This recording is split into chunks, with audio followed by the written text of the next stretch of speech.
explain it that way, of the foreign-made maps. So spawning on the right side as our purple Terran, we are going to have IFU's Must, and then the bottom right-hand corner as the yellow Protoss, we are going to have Ugox from LagFree.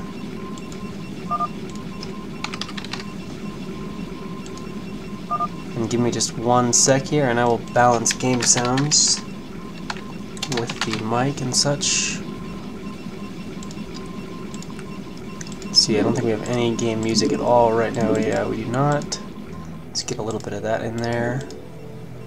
Hopefully that is decent. Unfortunately, Twitch has changed the way that it does its chat, so I can't just directly go to chat now. I have to like pull this over. I can't. There's no other way for me to read the chat. How's the sound balance? I hate that I have to do that, but there's no way to minimize now the main video and put the chat up as far as I know. But I just want to make sure the sound balance is okay before we go like far into the cast. So we can see pylons for both players. I like identical timing too, so no little tick difference between each player. And gateway and gateway, and looks like Must is going to scout after gateway, and Ugox is not, so maybe a core scout or something for Ugox. And I'm going to quickly tab back and check on sound balance. How is it, guys? Nobody getting me any thoughts? It would be good if you did, so I can stop having to do that to make chat appear. Oh! Ugox is going to be bringing 2 gate. Must is going to find it pretty quickly, so he will be able to respawn nicely. And assuming he does, he'll be at a little bit of advantage. He'll have much quicker tech out. And now Ugox scouting after that second gateway. Gateway finishing for Must, and he will be making the Zealot, especially now that he sees Le 2 gateway. And gonna come in there with the probe, do a little bit of harass. Actually gonna run away. There we go. And Ugox bringing a second probe. And Must, it looks like he's gonna get the pylon. Let's see if he goes 2 Zealots before core, if he goes Z core Z. How comfortable does he feel? How does he feel about the rush distance on this map?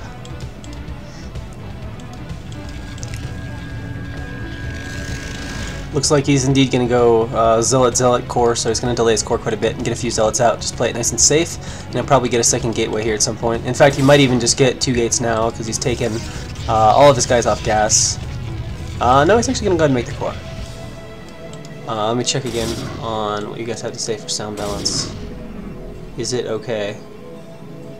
Alright, people saying it's, I guess, okay. I'll check again maybe after the game or something, if it seems like anything is too much louder than the other. Alright, so we've got 2 Zealots only? Yeah, okay, there we go. There's 3 Zealots. Oh, trying to block the probe, and nice, gets it. And a pylon immediately goes down. Possible Must saw that, since there's a little bit of vision for like a second after the probe dies, but that doesn't necessarily tell him there's going to be an expansion, although it does indicate that's a high probability. So Must is going to sneak his Zealot out. This could be kind of annoying. Obviously feeling confident in his defense if he's going to sneak 1 Zealot out, trying to block here with the probe. And here comes the first Zealot. Gets whacked by 2 Zealots and the probe right at the ramp. And indeed, the Nexus will be going down for Ugox, so 5 Zealot expand, very reminiscent of old play on Blue Storm. And I guess it kind of looks similar because it's a blue tile set, except its diagonal goes the wrong way. Wrong axis of the long diagonal, and there we go. We've got a Dragoon out for Must, 2 gateways, well, 2 gates on the way, 1 right now only, and getting his Dragoon range. So he's only got 2 Zealots and a Goon to defend 4 Zealots here, so there's going to be an opportunity for you guys to do a little harass once he breaks up this ramp. Must microing pretty nicely though at the ramp. And both of these Zealots are actually going to die. Wow, Must is trading amazingly well right now. Ugox ought to switch those Zealots out. Actually, these Zealots are going to be incredibly damaged. I can't believe how well Must is done here. This is going to be almost entirely thwarted. With 2 Goons out now, I'd be surprised if he loses a probe. He does have to react, and of course he now has the Zealot in here scouting as well. Whoop, going for the gas there. This Zealot about to be picked off. Must Zealot is wandering over towards the gateways, but that is cleaned up, no problem. Still making a few more Zealots. He's going to have to get cannons now for sure. He does have his forge up and his gas as well. That bought him quite a bit of time though. And Must just pumping away on 2 Dragoons, getting his range, which will be done. Oh, and beautiful job there by Must using the Zealot. Denies the cannon, and now the situation could become dire. Ugox is really going to need to get cannons up, and he might have to pull probes to get these up. Cannons take a while to build, and there are a lot of goons on the way. Must is just continuing to pump goons out of those 2 gateways. We see another tech building and still running this guy around with the harass, and there we go. The goons are just going to probably walk in and try to deny the cannons. Probe pull way too late for Ugox, and this situation rapidly is going to become very difficult. Must is doing a wonderful job right here. He's just going to sit here and get this cannon so he doesn't have to worry about it, even if he is going to take a little damage from the probes. Now pulls back, going to pick off the Zealot, nicely moves 1 goon forward. The cannon is now denied, so there is no defense at the front against 4 Dragoons, and the situation looking terrible for Ugox, and I think Must is about to put IFU up with a 1-0 lead, and there it is, GG. Must, with that sneak out Zealot, you know, I knew there was going to be opportunity for harass, but that sneak out Zealot actually gave him the quick, easy win by denying that cannon. Pretty surprising result. Let me check one more time and ask on sound balance. So yeah, if you guys could tell me, did anything seem particularly loud or quiet in that game? Do we need to change anything? I'll check before we go into game 2. Which we will do here in just a sec.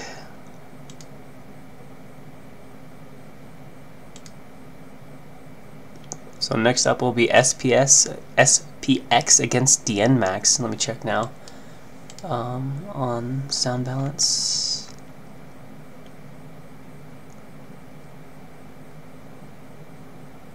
Sound seemed fine. Replay. Why was it not covered? Doesn't the overlay do that by default? That's pretty weird. I guess I'll check for that. The overlays usually covers that. I don't know why part of it would show up and part of it wouldn't.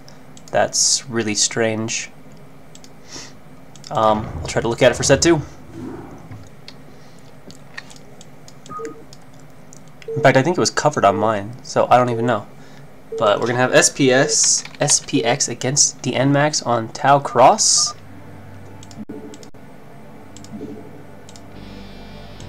So spawning on the right side as our orange Protoss, we have Gundin, who I guess is DNMax. Yeah, that's okay. I'm seeing what's happening now. The replay progress bar is not covered on this, despite it being covered on. Well, let's see. Yeah, despite it being covered on mine. That's very strange. I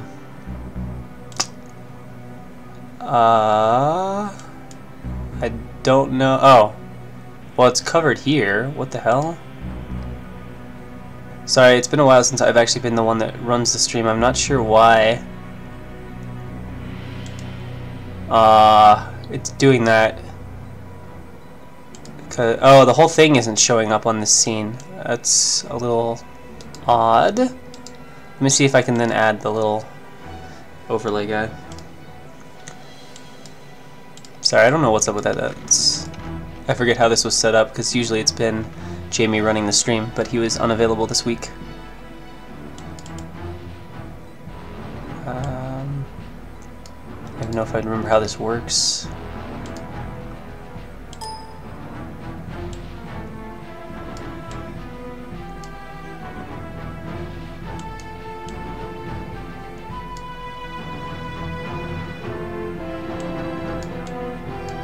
Yeah, I don't know if I do remember how this works well enough to have that there, and this doesn't appear on this scene.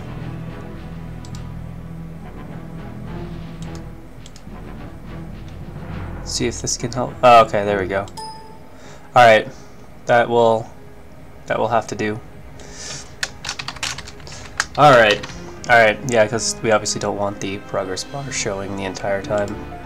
So hopefully that is better. And we can go back into the game. So orange Protoss over here is LagFree's Gundin, and the green Terran is going to be IFU SPX.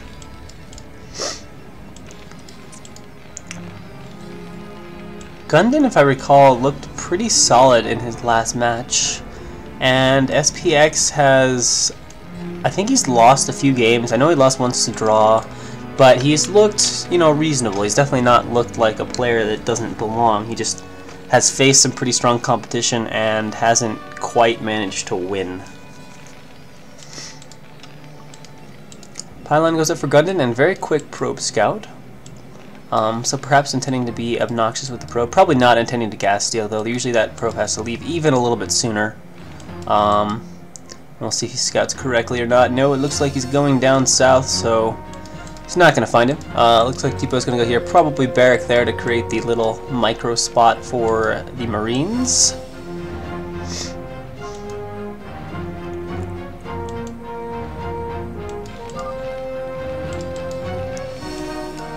Oops. Sorry to put in DND. Sorry, casting at the moment. /DND. So barracks goes up and gas down nice and quickly. He's going to make it on 11, so slight SCV cut as we can see there, but it'll give him a little bit faster timing on his factory, and thus presumably his FD, if that is indeed the build he opts for.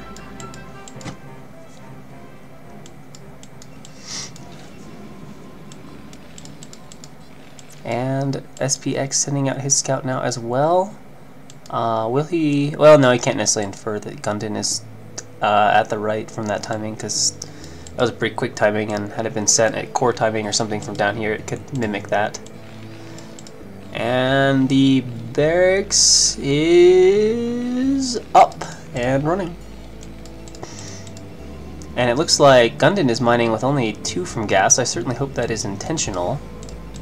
He has made a zealot first, so it probably is. Probe harassing the depot just slightly. And the factory now going up. Marine is on the way though, so Probe's going to go ahead and boogie out here. Might leave it at the front just to see what timing Gundam pushes out, or maybe he'll just return to the base. Yeah, it looks like he's going to leave it out. Well, might just be mining a mineral and then coming home.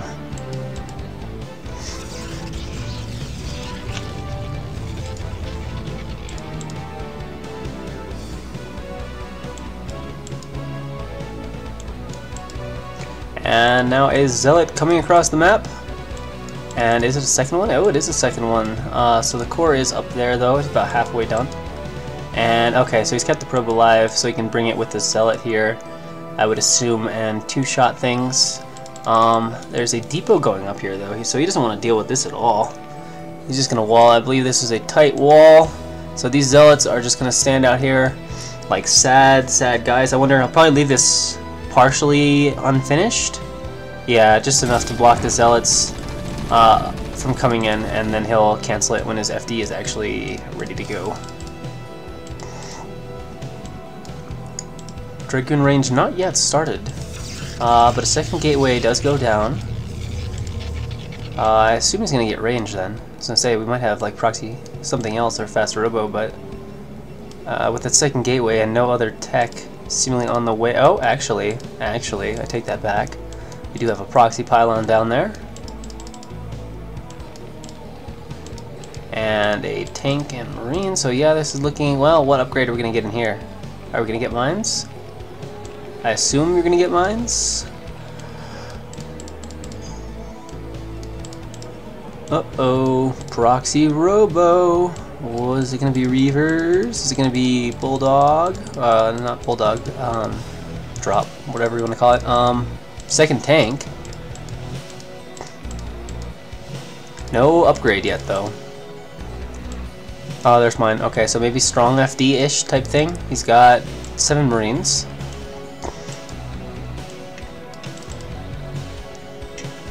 Now, if he moves out here with the FD, whoa, taking a lot of damage by those Marines. If he moves out here with the FD, and the Reaver arrives at when his whole army is gone, that could be pretty problematic to deal with. He's gonna have nowhere to run. All right, the depot's killed, so we can see the Reaver timing won't really be the same as the FD. So he's gonna have to defend that at home. Wow, actually putting a depot, trying to keep him from connecting his units, but that's gonna be easily canceled off.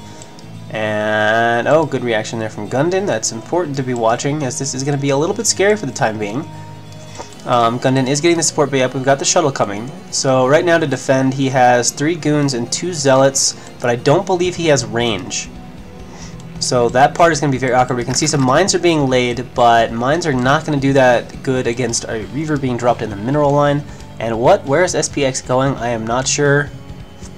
He is definitely not going to find this proxy though. So Reaver, oh, is he supplied? Oh, no, he's not. Alright, we're okay. Seems a little indecisive here. He's giving him a lot of time. This is actually more than enough units to defend this. This game I could see going badly for SPX at this point because he could easily lose most of this army, and then he's going to have this Reaver just walking on in home. And he's really just been making a handful of vultures. But here we go. Protest moves in. One tank might get sniped right away. It just barely gets away. Alright, so thankfully he is not going to lose the army. I think he's just going to go home realizing that is more than enough Protest units to fight this. Maybe there is range too. I kind of look like it. If Gundam would have known, he could have really gone after and sniped that tank, but he didn't know what there was as far as mines. See, a probe has wandered in, and there is the Reaver. It is not going to have any accompanying friends. Oh, very nice. He does not want this army to be able to join up easily with the shuttle, and in comes the shuttle, so that is going to really limit the units of defense. And how's the reaction time? It is really bad. Oh my god, that was not the scarab I thought it was going to be, but we've already got 4 down. Seemingly still no reaction. He's too focused on this pylon. SCVs can transfer through, but the bigger units like the tanks can't move through, and every SCV in his mineral line is just dying. There's absolutely no reaction from SPX. There's not that much for him to focus on right now. That was pretty amazing to have that poor of a reaction. Really unfortunate. He's finally getting the pylon killed, and we'll be able to chase the shuttle around, but now the shuttle could even almost start to go for depots. The second Reaver is actually not being... Okay, that's a bit of a surprise. The second Reaver is not being made, so it is just going to be this one Reaver. Nexus done, probe transfer on the way. Cleans up a vulture just kind of sitting outside there. We've got 2 gateways, we got a 3rd coming up, and an observatory. Definitely not going to make any more Reavers. Alright, here we go, round 2. Again, seemingly late reaction. Will he get... No, it looks like it's going to catch on the refinery too good. Not quite. Oh, but does get it. Oh! Almost loses the shuttle, but the Scarab goes off at a good timing and is able to do that. This Reaver is doing a tremendous amount of damage, though. I mean, it's already killed probably up to 10 SCVs now, and it just picked off all the Marines. And it looks like SPX sieging up a single tank here, but that is not a good time to siege. And now the Reaver is going to go harass the depots a little bit, which is a perfectly fine target. The tank is going to come and re-siege. Will it be in range? Yes, just barely. Nice by SPX. Repairing these depots, although he's not targeting ideally on the depots. Usually you shoot at one of the ones back here, and then you'll get damage on all 3 at once. Although the depot targeting is especially effective with 2 Reavers. Now, Gundam, we'll have to be a little bit careful with this Reaver as it is in red health. And we can see he is going on to 3 gateways, 4 gateways. And sending a probe out, so perhaps intending to take a 3rd. He has done pretty good damage, and we can see there's only factories of production from SPX. And he doesn't have that many units really to begin, although Gundam seems a little low on... Where did all of his units go? He had like 5 Dragoons and 2 Zealots at the time of the FD. He still appears to have only that. Maybe 2 more Zealots, that's kind of weird. So yeah, SPX is going to go for a little timing here, and he might have the slightest of windows now. He's going to be against 4 gates production, and of course Gundam's going to see all this here with the Reaver and probably start trying to defend, but Gundam ought to be able to hold this. If he stalls a little bit, he'll be able to clean this up pretty easily with 4 gateways. Oh, Reaver being dropped, Zealot getting off a few free hits. We'll see. I don't think the Reaver Scarab, actually no, Reaver Scarab did go off on one of the front tanks. And now the Vultures are revving the front, but of course Obs are out, and there are Dragoons here from Gundam. So he's got to be careful. Now there are 5 tanks. You know, if there were a couple less, definitely wouldn't be scary at all. But with the 5 tanks, that's enough to be threatening. And yeah, we can see Gundam needs to move back with his Dragoons here. Oh, one runs forward. That's a bit unfortunate of a suicide. Really needs to keep his units alive right now. But SPX is setting up a little ways back from anything that matters, which is going to give Gundam exactly what he wants, and that is time. He is making Zealots out of 1 gateway, perhaps a bomb with the shuttle. He's actually getting the Stargate pretty fast. This is kind of greedy from Gundam, but he knows he's ahead, and he's cleared out most of the mines now. Reaver being dropped, Scarab goes off. It is a decent one, but there is not going to be enough to move through right now. Does lose 3 goons, but he does get off a decent Scarab hit. Of course, with the SCV there to repair, kind of going to make that not an issue. Although 1 SCV repairing does take a while, and now factories are being added big time. If these factories get up and SPX can start reinforcing this nicely. It might be a problem for Gundam. Of course, we do see the Stargate coming in the Arbiter, and Arbiters are pretty good push-breaking tools if he gets one out in time, although that's still going to be a little while given the insane build time that Arbiters suffer from. A second Reaver's actually been built over here, and the shuttle has gone out to harass. And unfortunately, SPX is still just kind of chilling there, so Gundam is not particularly stressed about this. Like, he knows it's there, but it's not that big of a threat. SPX is not tightening down the gauntlet whatsoever. And here comes the Reaver. I think he noticed this tank appears to be moving. Here comes the Reaver's low on health, though. He gets off a scarab shot, but a really unimpressive one, as the SCV was going over towards the barracks, and now the shuttle going to hide behind. See, that second Reaver is out, and he is going to go ahead and get shuttle. Oh, second shuttle. Is he going to bring a second shuttle in the main? That'd be pretty adorable. Oh, this is looking really small over here. Although there's not a ton of units out for Gundam either. But I get a little worried. Oh, the Reaver! 21 kills on this guy now. So this kind of tells the story here. Oh no, he's going to lose it. He lost the shuttle? Oh, the shuttle died to the turret. Whoops. No? What? What? Why? Why? Fifth gateway coming up now for Gundam. Of course, SPX has all 6 of his factories running now. So this is going to be a lot of reinforcements real fast. We got the Arbiter coming. Probably should get an Arbiter upgrade. I mean, the cloaking is nice and all, but the stasis is really what you're looking for. Or maybe just go recall if you can keep him from coming into your base. Although a little harder to do on Tau Cross on a map like Fighting Spirit, where you can just kind of guard the bridge for a while and then do recalls. DT moves forward. Oh, gets a tank. Nice, nice. That is definitely a decent trade. Forced to cancel a turret. Whoa, Dragoon's got to be careful! Eating a mine there, but it looks like only the front one affected. That shuttle's going to be really distracting him, and I think there's a drop going on the whole time.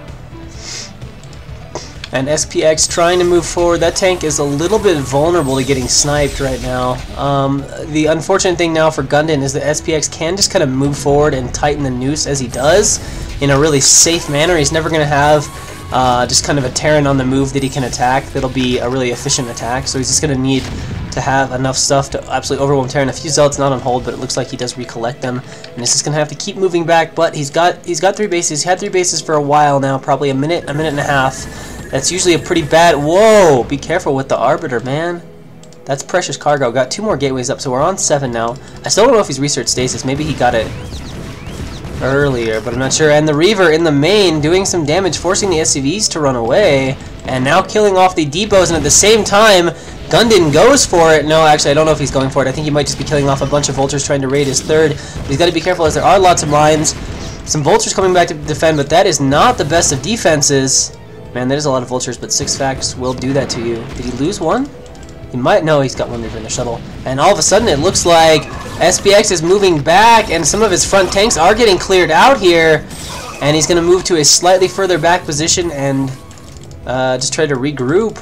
Needs to get some more mines down or something, but Reavers are still doing a lot of damage. Goliath's coming out now, killing one of the Reavers. I'm not sure how bad the damage was to the SCVs, but it looks like... maybe got a few. Definitely annoying though, very hard to focus on both an important push and defending a Reaver harass at the same time. Whereas Gundam is sitting back like, look, you're not pressuring me right now, so I can just sit back, kind of chill with these guys and focus my attention on harassing with this Reaver. And SPX moving forward again. Gundam needs to react. I am a little worried as that is a lot of vultures, a lot of units. Stasis goes off, or that's kind of a joke of a stasis though. 1 tank. Like, go, if you would have stasis here, you probably could have gotten 3, if not 4 tanks. And actually, I think he would have broken this up. That is really, might come back to haunt him if he ends up losing here. Had he stasis these 4 tanks, he could have easily picked this off and then picked away at the rest to contain. But now what he did was next to useless. Unfortunately, rally units coming out from his gateways basically attacking when they shouldn't be, although he's going to get a tank out of that. Really wants to get the turret up, but mines, eating so many mines right now. Supply still really favors Gundam, though. We've got some vultures in the main, laying mines. Reaver's trying to defend, and now going to go behind and harass the probes a little bit, but the Reaver will eventually clean that up. Does get it 4 or 5 kills, though.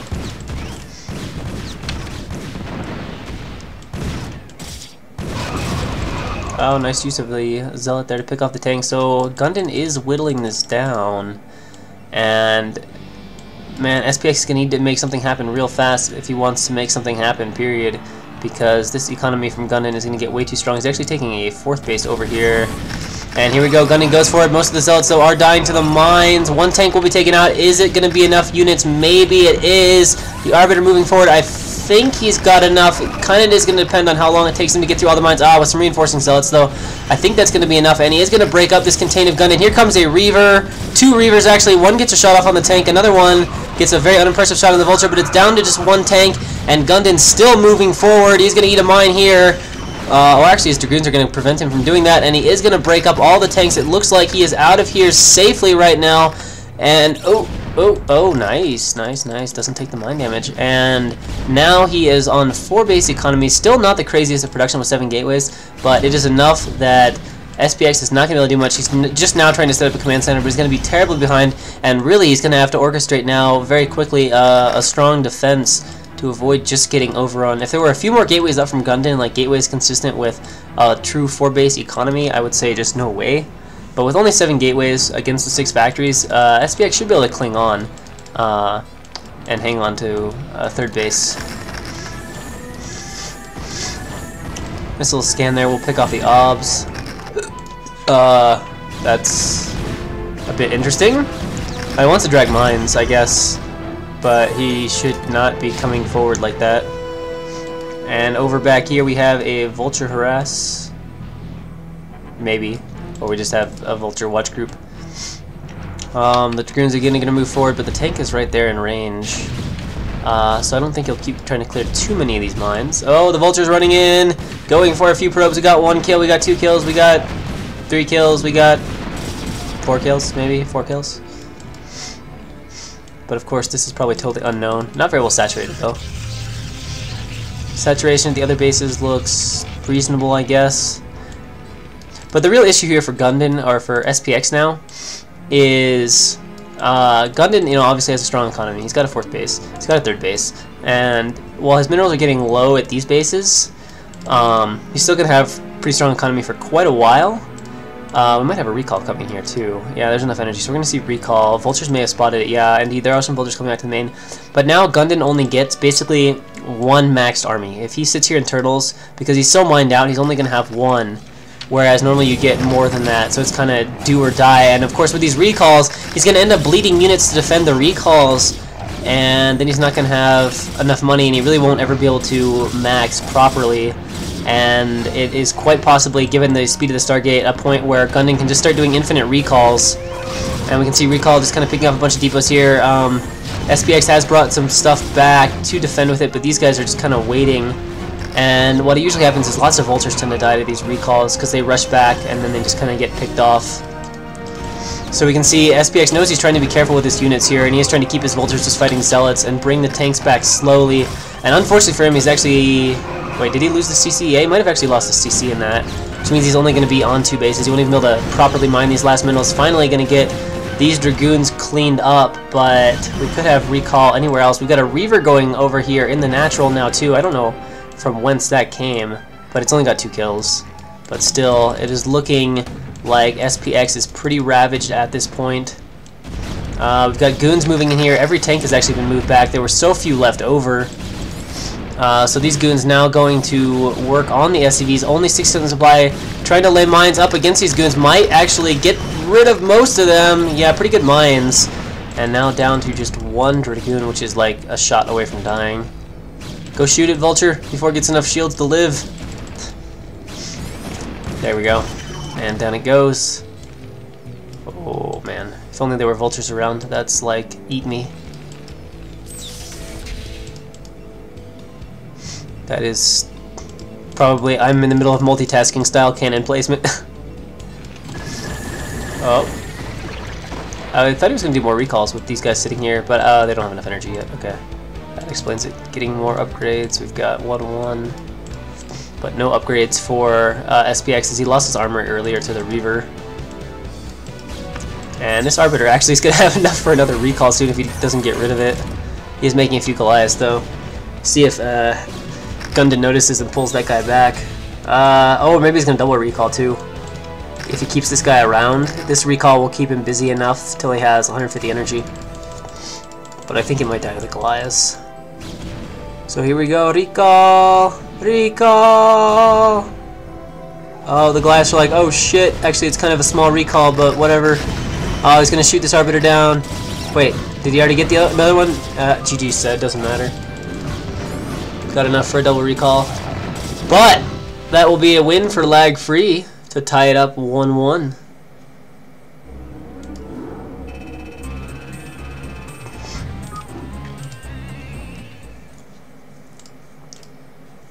So pretty nice game there from Gundon, being very patient, waiting for all of that to get cleared out before he actually went ahead and went for the kill.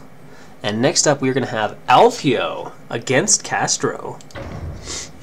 Alfio, someone we have not seen in quite a while, an A- Italian Protoss, known for having Alphapedia, aka some BM and certain thoughts on player skill. And Castro, an old school A- Zerg player. So without further ado, we will move into the next game, and it is going to be on Destination. So playing, what? I thought he was Protoss, but apparently he's playing Terran in this matchup. Maybe he plays TVZ and not PVZ. That's a possibility, I don't know. Our green Zerg here is not Gundon. It is Castro, and the score is 1-1.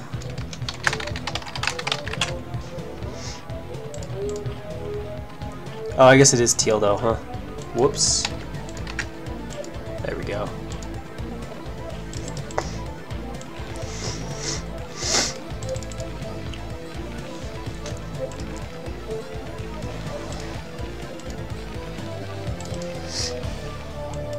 So TVZ on Destination, more often than not, ends up being a mech affair, as most Terrans do not like playing bio with those narrow bridges. Really difficult to move units across efficiently, not to mention that lurkers defend them super easily, as it creates the same sort of issue as a ramp. And it looks like Alfio will be intending to wall. Very easy to make a tight wall on this map. Depot, barracks. You can do depot, barracks. There's various positions, but all of them very easy to make a nice solid tight wall on.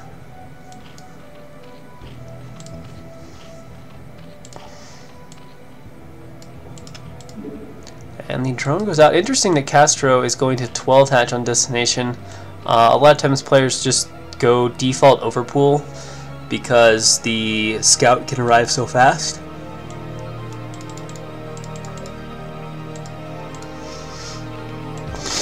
But the scout on the way for Alfio will not be able to get there and block the hatchery.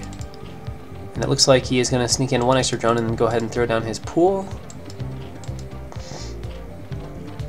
A bit gutsy to do that without knowing exactly what the game plan from Alfio is. Actually, maybe Alfio is not going to wall, as he has made a depot over here.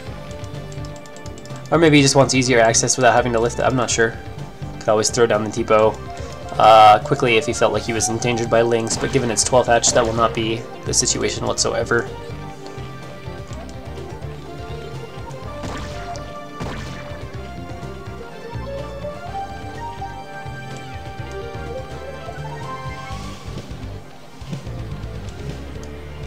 And third hatch goes down from Castro.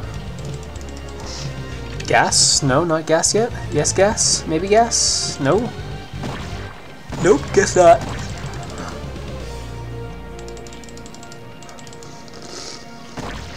Alfio trying to harass with the SCV, but he's going to lose it. And down goes the SCV, a little bit sloppy there.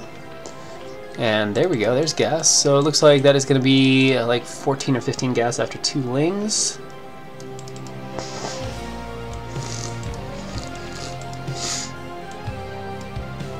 Little drone transfer down over to the natural base, and here comes 6 lings from Castro, which Alfio has not scouted yet. He will maybe need to get a bunker? I don't know. Depends on if these lings chase this SCV around a lot, I think.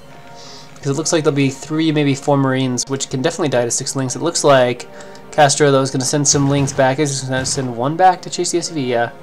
But he's taking a while to get across the map, so it looks like Alfio is going to be okay. And he is kind of moving back up near the ramp into more of a clustered formation where the lings won't be as problematic. Almost at 100 gas now. Where is that 4th Marine? Oh, there it is. Alright. Oh, that is a decent number of lings. And they're just going to start attacking the command center, apparently. Kind of a strange target. Is he going to run in there and try to find a route in which he can attack the Marines? No, it looks like he is not. Or is he? Is he going to try to go across both bridges and come in first round? Nah. Not going to get too crazy here.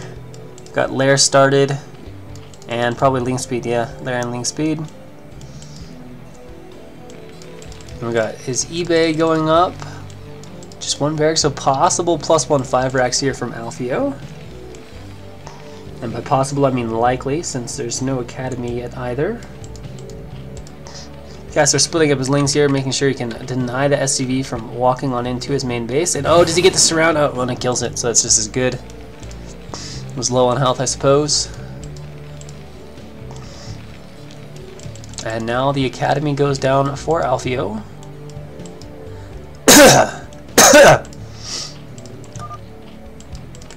Lair is done. And are we going to get to this? Oh, it's lurkers. Put the Hydra down a little off-timed. Oh, lurker drop. Alright, I can dig it. And Alfio is actually going to be going bio on destination, so that's kind of cool. So we're going to have some drops from Castro here. Has he gotten Overlord speed yet? No. Wait, is... He is just going to move an Overlord into place here and slow drop into the back here and bring the lurkers around. Of course, this nation is a big main, so there's a lot of room for Terran to maneuver, so if he reacts quickly, it shouldn't be too big of a deal to get rid of those lurkers, and it's not going to be some super fast, dangerous lurker timing. And again, the links continue to be annoying, picking off a few SCVs here and there. I'll feel a little reluctant to move out there and actually chase after them, as it is a pretty decent number with speed. Yeah, lurker on the way. And I assume the Hydra are just going to be rallied across the map, which makes it very nice that he has these speedlings. He can pretty easily deny scouting, and that'll allow those Hydras to be free to walk across the map to join up with their Overlord buddy. Alright, so there comes some Hydras. Got a sunken up at the front. And yeah, all the barracks is going to be the 5 racks from Alfio. We got turrets coming down, a bit odd because there's no Meta. Now he's going to scan and be like, I hope he cancels these turrets. Let's see if he does. Nope, apparently not. Yeah, okay, yeah, that's better. He's like, damn it, I just wasted some money on turrets. I call bullshit. I mean, it'll help him out, I guess, sort of against the lurkers. Although, to be honest, before he can bring anything back, the turrets would probably be dead. Alright, here comes a little poke out with some Marines and 2 medics. Not really quite the saving timing. Oh dear, is he going to get lucky? Is he going to get lucky? No, he's trying to do the stim and run across the map thing. It looked like for a second. That has got to be so close to seeing that. But it is just outside of vision. Should be able to defend okay at the front. Got lurkers morphing. Yeah, he's going to be fine. Absolutely no chance for Alfio to do any damage with this little poke. And he realized that. It's like, oh yeah, there's sunken some stuff. Here we go. Slow drop time, boys. How's the energy on the scanners? Oh boy. Oh boy. He's got 2 scans. And just barely 2 scans.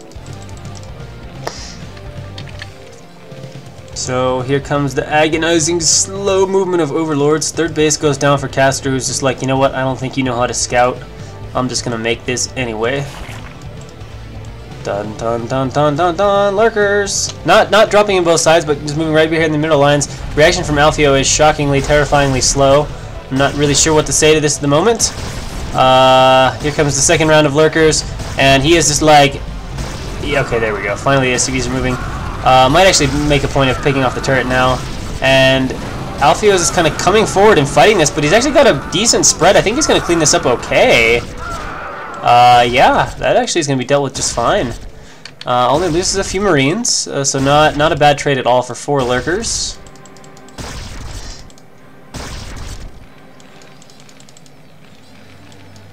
And now I think he's going to try to go over here and kill off these overlords. He's like, I know where this came from.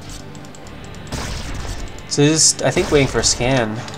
Yeah, scan. Here we go, here we go. A little spread, boom. Down goes the lurker. Well, actually had a bunker back there. And overlord speed now done as well. So he could continue to drop. So we'll need to watch for that. But with a full-on bunker and a turret, gonna be pretty. I don't think there's any area that's really that good for a lurker drop now. Oh, if he goes back here though, that would be annoying. Alfio has cleared out that mineral though, and now he's gonna kill this guy off. Oh, but he overstims. He'll get it. Here comes the next one. Okay, so they have found the one spot, but it's not like a devastating spot where all of a sudden your SCVs are gonna be dead. It's just kind of an annoying spot. And gonna pick off that turret though, which would allow him to move a little bit further back. Uh-oh, but there's this. Gotta target it down. 2 Marines is not much of a target down, especially if they're on the low ground, where they will be missing a decent portion of the time. And Ling's coming in, trying to get the surround. Lurkers burrowing. Alfio does not, no, he does move back.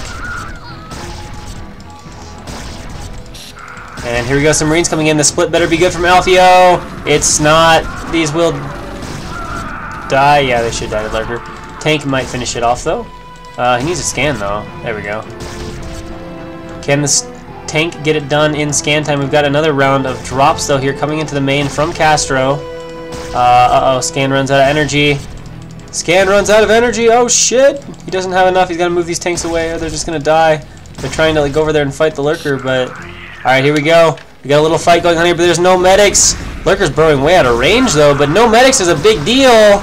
And Alfio bleeding Marines now quite heavily. I mean, it's not like his micro is bad, but without medics, Marines are terribly inefficient against lurkers. We'll just leave it at that. And so he's going to lose all of these guys to just the 2 lurkers. And this guy, of course, still over here, denying mining from about half the minerals. I mean, the eco of Alfio is still intact, and the lurkers over here allowing defense against this no problem.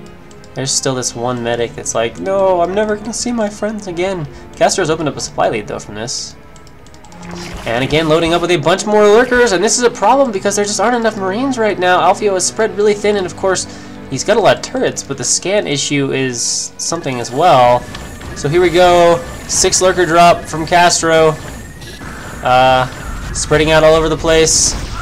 And now the SCVs from Alfio do have to run away. Not that many are dying right now, but he's going to pick off the turrets here, and without scan energy, he has finally cleaned up the lurker in the natural, but without scan energy, it's going to be a pretty big deal.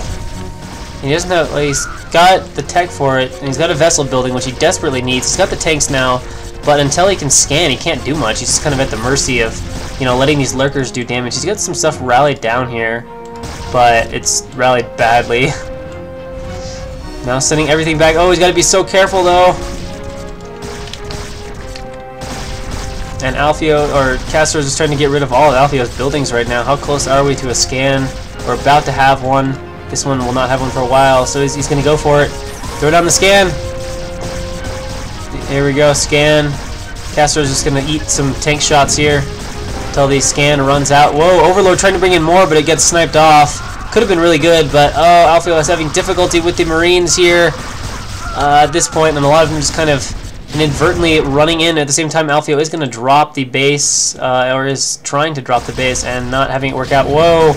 Be careful with that transfer. Oh my god. Had the lurkers been focused on that from the start, that could have been absolutely devastating. Dropping 2 Marines back behind here, and some more Lings running out, and of course more lurkers have been dropped on the other side here for Castro. No real kills to speak of, but they have picked off the scanner and are just generally denying mining.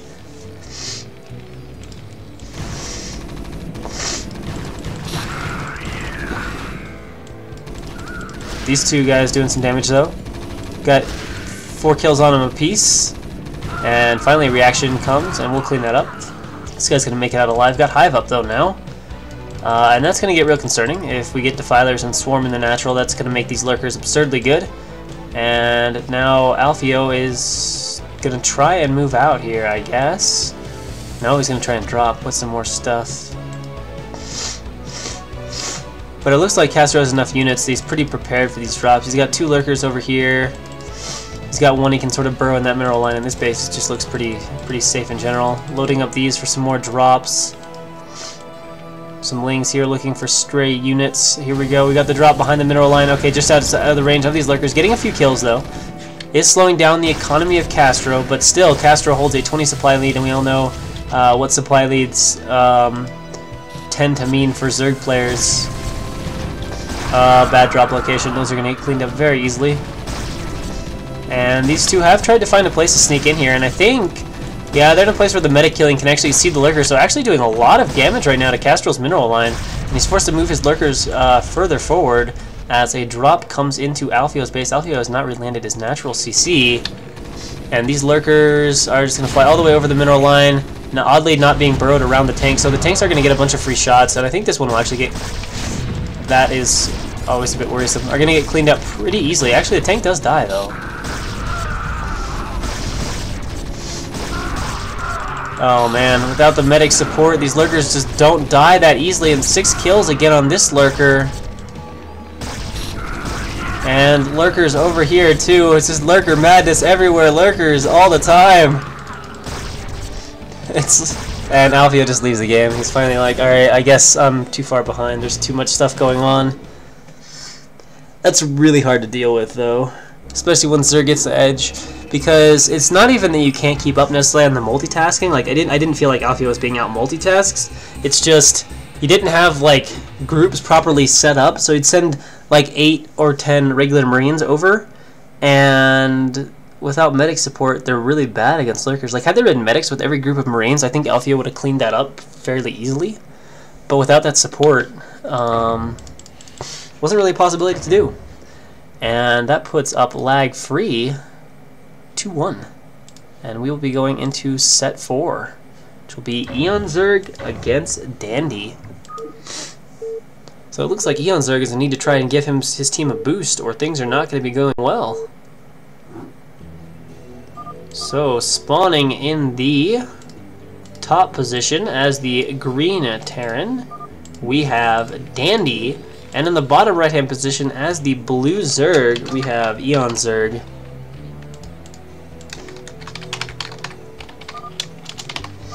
So we'll see how Eon looks around the time of the first or second TSL. He was one of the strongest Zergs around. Wait, what? We've got the scores wrong. No, we've got the scores right. There we go. There we go, that looks right. He was one of the strongest foreign Zergs in the scene, still very strong, but he hasn't been quite as active here recently. And Dandy, I want to say, is an old school A- guy, but he might just be a B+ guy.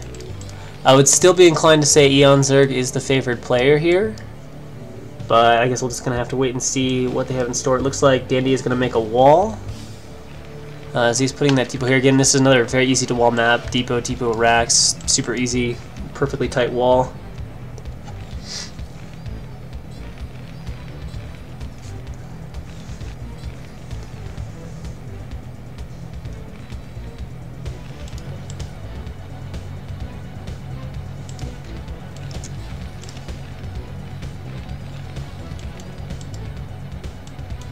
And Colosseum Light Destination also, a map that a lot of people do tend to mech on, as it's very easy to just kind of secure 3 bases and get a scary army and move out.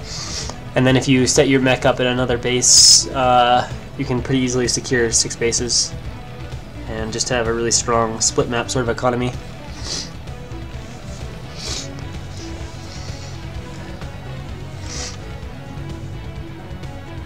And down goes the 12 hatch for Eon in the backdoor natural.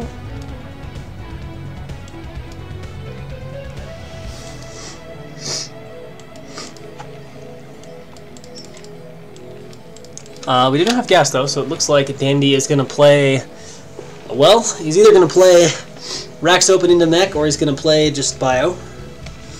Or Racks Expand into mech is what I meant to say, not Racks Open. We see the CC is down very quickly. Obviously confident that Eon is going to be... Whoa. It's a pretty quick gas from Eon. In fact, that was gas before pool, so it's 12 hatch, gas, then pool. So Eon is going to want some very, very fast tech here. So perhaps we're going to see some lightning quick 2-hatch Muta. Well, I think it's faster for 2-hatch Muta if you go 12 pool. I think that gives you like 6-minute Muta timing. So I don't think it would actually be faster to go 12 hatch because that ultimately makes your pool slower and thus your lair. But he's going to have a lot of gas really fast. See if he gets speed with it or what. Or lair. Speed. Okay. Wait. What? Burrow? No. Lair at the other base. Okay, that makes a lot more sense.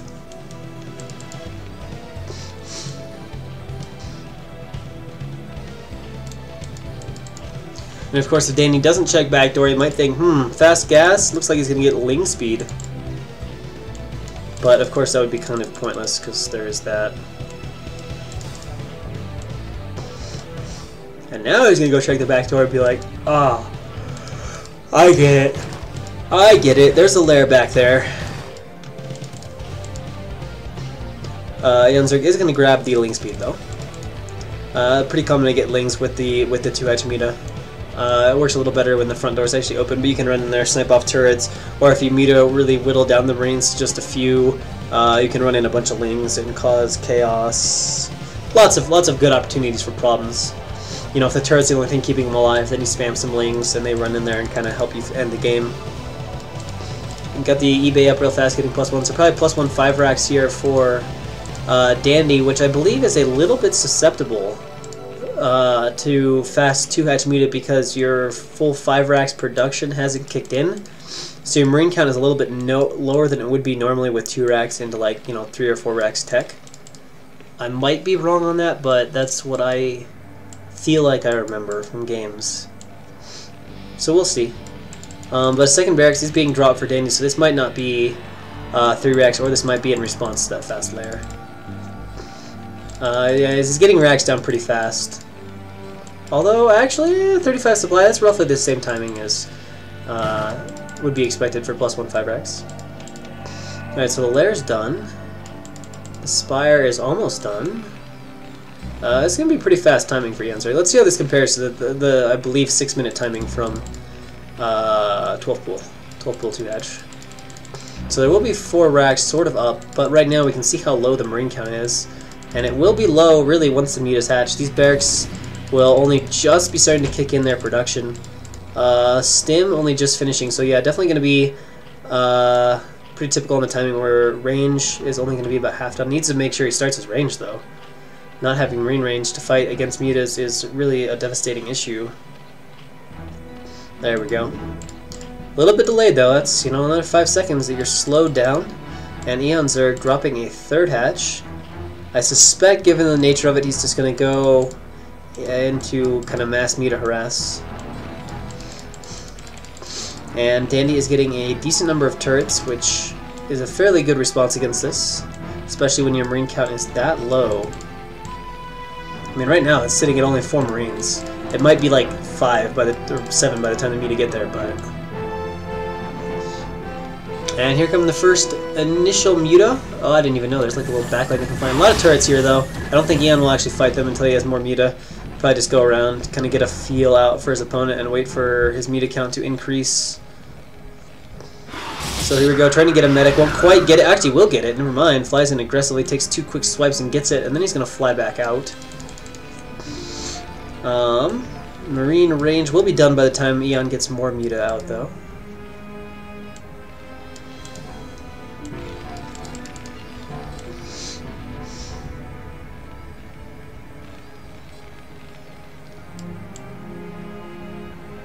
And now circling around to the other side. Can definitely harass the depots at the front really easily, and not much that can be done by Dandy to defend those depots unless he brings just an SCV to repair. He's actually going to lift the barracks and try to bring Marines out to defend that way. Of course, that opens up to getting harassed a little bit by Lings. And the Muta Micro looking pretty sharp from Yanzerg so far. It looks like he's going to have that depot down here pretty soon. And that, of course, opens up more areas for his Lings to feel free to run into the base. I don't know if I get this thing. Oh, gotta be careful. Can't leave those Mutas sitting there or they will, when attacked, fly into the Marines and I'll just die. And we can see... Oh, actually, no. Eon's going to transition out of this. He's not started mining his 3rd gas, though. And Dandy's stimming up and around. But Eon flying away with those Muta. And it looks like, yeah, behind this, making a few more Muta, but he has droned up a little bit more. And he's going to have Lurker, so he's going to have this base somewhat defended. Not being that aggressive with the meteorize. Whoa, nice response there from Dandy, who stims and just goes for it. But Eon flies away, being a little bit tentative right now. I think he wants to make sure he got his Lurker up before he really was harassing aggressively. How far out can he bait Dandy? He doesn't have a bunch of Lings coming up, but pretty good shots. Almost this is getting to the point where it can be camped by Eon Zerg's Muta.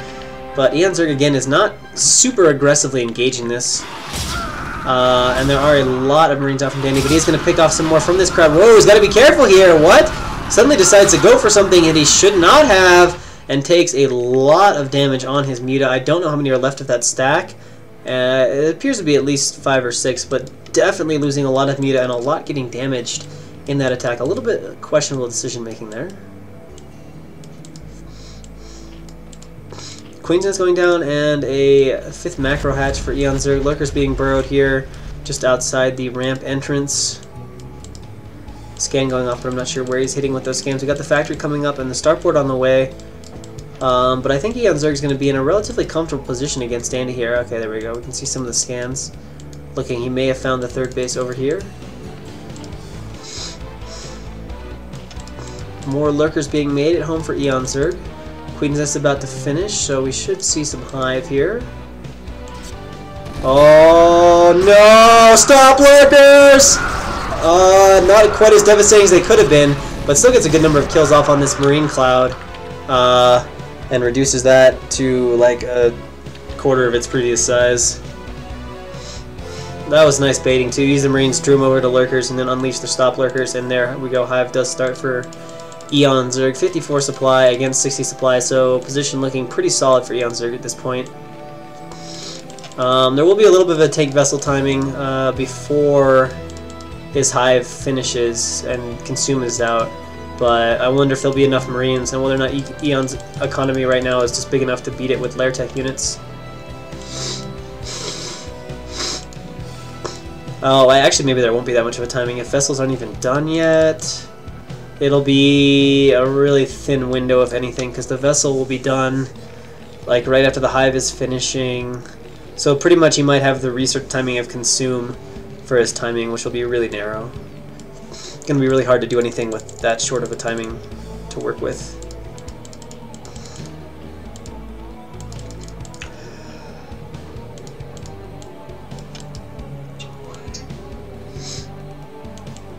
Only 2 medics in the army too. Could use a few more medics.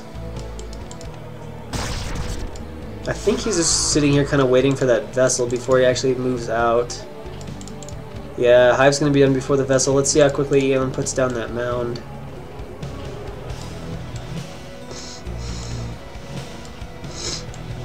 Defiler mound. There it is. Oh, deals with that okay. Loses some Marines, but not a tremendous number. I think Eon snuck around. And now it looks like pushing out. Gotta be careful though. Still doesn't have that vessel, so he can't see if there's Lurkers. There, oh, there's a vessel. Okay. Here we go. Yeah, basically the research time of Consume. Oh no! He does scan, and Eon does run away. Pretty good reaction. Now he's going to reburrow, but there's a lot of Lurkers here, and he's just going for it. Oh my god, he needs a scan though. This may have been an overdoing of it. It looks like it. Most of this force dying to Lurkers. There's only 3 Marines left. He ran in there too much without scan and too deep. And then when Zerg units arrived, you know, the Marines weren't just fighting the Lurkers. There was a bunch of other stuff to soak damage, and the Lurkers were able to do tons of damage. And that may have just really cost Dandy any chance he had of a timing, and in a sense, probably of the game, because Eon's going to be in a really strong position. I mean, you know, Dandy's gotten nowhere with this. He doesn't have much of an army left now after losing all of that. And, you know, Eon is very, very close to having Defilers with Consume, and now it's just going to be probably a long fight for Dandy to avoid getting swarmed back into his natural and just dying. Some Firebats being mixed in with this army. Lurkers move forward. That's a lot of Marines and Medics, though, coming up here. And Lings are running in, though. Will it be enough to clean this up? Not quite. A few more Lurkers, but I think they're too late. And I think the Marines can just spread nicely against these guys. Yeah, picking those off. So that wasted for Eon. And now, is it possible that Eon made a mistake and going a little too soon before Consume finished. Getting a little over-eager trying to take this force out. It is still small, and he's going to run in there, and he's actually going to target the Sunken. The tank not sieging up at the moment now. Lings and Lurkers running in. Burrowing over there, burrowing a bit far back. Firebat might die to these Lurkers, though. Yeah, that will get picked off. And again, the force looks small, but reinforcement coming out from Dandy. And Dandy wants to win right here, right now. He is throwing in a lot of Firebats in this mix. In fact, he's making almost exclusively Firebats right now. So he wants to hope that Eon is just low on the Lurker count, and he can just bust in here when Eon thinks, oh, I got Swarm, I'm safe, just with a bunch of Firebats and just go for it. Dandy pulling back, and now reinforcing with his, like, Firebat army. Yeah, look at all those Firebats and medics. And in the meantime, a little group of Lings being sent out. I like this, probably going to be sent out here to harass this third base. A tank being sent up there, but that's not going to help when a larger group of Lings shows up. Oh, gets the vessel because it's so many Firebats. The Firebats will take out that Lurker, no problem. I don't know if he has enough bats so he can just run in here, though. He's going for it. Maybe. Maybe not. No, the Lings... they gotta be sent here at some point. There's just one tank defending. And of course, they've got Crack at this point. Alright, let's see how the reaction is from Dandy. He is not moving his army at the moment. He's getting another vessel. Lings are just sitting at the ramp. They're in his vision. They should almost certainly be in his vision. But he's not reacting. He's busy focusing down here. Alright. Reaction is too slow. And now the Lings are going to be really annoying. I'm going to pick off some SCVs. Although SCVs are pretty good at fighting back, even if they are Cracklings. Up to a point. And now Dandy's switching into, I don't know, generally more Marines, a little less on the Firebats, realizing that he might not be able to break through here. But he is still laying siege to this with the tank and the vessel. And oh, here comes a drop with a lot of Firebats, Marines, medics. Here we go. Reaction from Eon Zerg is pretty damn slow, as he's busy swarming over here. But he does pull the drones now. Losses are not going to be too severe, although if he loses the hive, that would be a little bit annoying. And he's doing a nice job here. He's collecting his Lings, not sending him a Helter Skelter. A Plague would probably be best here, as the Lings running in like this are not going to be that efficient, especially with the Firebat there to soak damage. Looks like the Firebat's going to clean up everything, and now he's going to go for the Defiler too.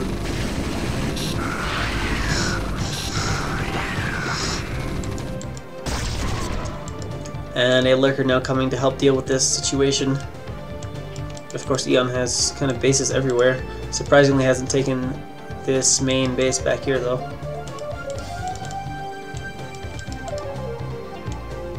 Upgrades are also really nice for Dandy. He's at 2-1, and Eon Zerg just has the 1-0. Oh, flying into the back door here. Eon, burrow, run, do something. Lings are too late to respond. He's got that one Lurker over there, but... Okay, here we go, here we go. We got a second one. And Lurker's now burrowing. Needs to pick that. Nice timing. Picks that up nicely. Might even just pick up and go right over here. And Eon Zerg's still holding on. Needs to throw down the Dark Swarm. Okay, keeps it up. Keeps it alive. But the vessel certainly gets taken out.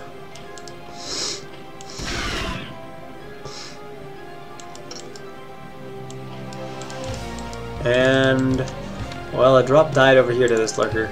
I missed that one, though. You can see there's no dead drone blood, though, so it almost certainly was just kind of dropped and died to the Lurker. Surprised this drop is not suffering the same fate. Whoa, suddenly a vessel cloud. Suddenly I'm a little bit worried for Eon. He kind of doesn't seem to have any units right now, and his supply's a bit low. The radiate going down on that Lurker, and if he doesn't get some more stuff out... he's getting Ultralisk Cavern. He does have a decent bit of money. But he's got to be careful not to die. Oh, Plague! Oh, wow. That was intentional. Pretty good on the split. Oh, come on. Come on, say it ain't so. Alright, alright. Yeah, still got a lot of eco, though. And the eco for Dandy is a little bit precarious. Whoa, a lot of money though. 2K bank going on. 2-2 done for Dandy now. Not getting 3-3 though.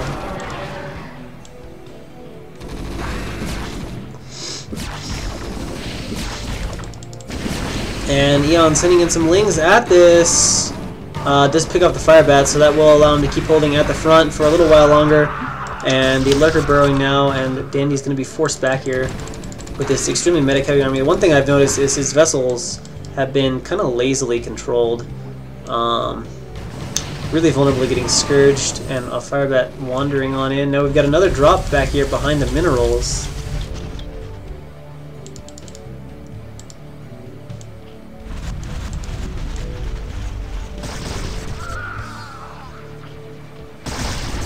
And Dandy trying to run in here at the same time, trying to drop down the minerals, but Eon Zerg. Oh, but there's Fire Bats, a ton of Fire Bats in that, so just the Lings won't be sufficient.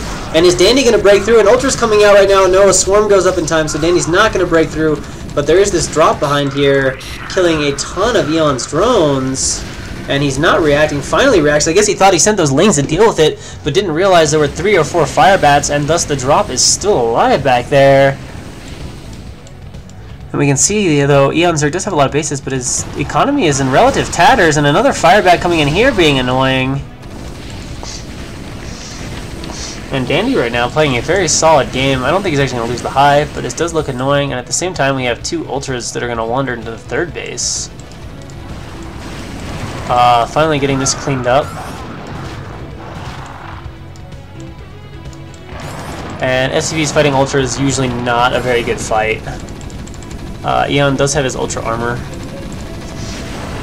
but they are just kind of 2 slow Ultras, so I think the Marines, well, they're actually not cleaning them up that easy at all. The Ultras might actually cut through some of these Marines. No, these are just an SCV transfer, they're not being sent to fight. Dandy still has this army at the front gate, but if he gets speed on these Ultras, does he have that yet? Oh, come on, Defiler, Defiler, Defiler, throw up a swarm! There we go, there we go. But Dandy has made his way into the main base. I thought there were a couple Ultras out, so Ian might have the units he needs to defend. He needs more than 2 Ultras, though, I think. Although the Irradiate is actually going to kind of be helpful here. It's going to deal a little extra damage to these Marines and enable them to get past this insane number of medics healing them. So it looks like the Ultras do indeed take down all this, and now most of the medics are going to die as well from the Irradiate, and a few of the vessels getting scourged, but not able to get rid of the entire cloud. And that is the last of that army from Dandy, and suddenly Dandy is ominously low on supply and ominously low on economy, and admittedly, wow, this guy's still alive. Holy shit. 16 kills too. This has been over here wreaking havoc. Thought it was gonna die, but I guess not. Oh, vessels are being chased down by some Scourge, but there are some Marines over here. Okay,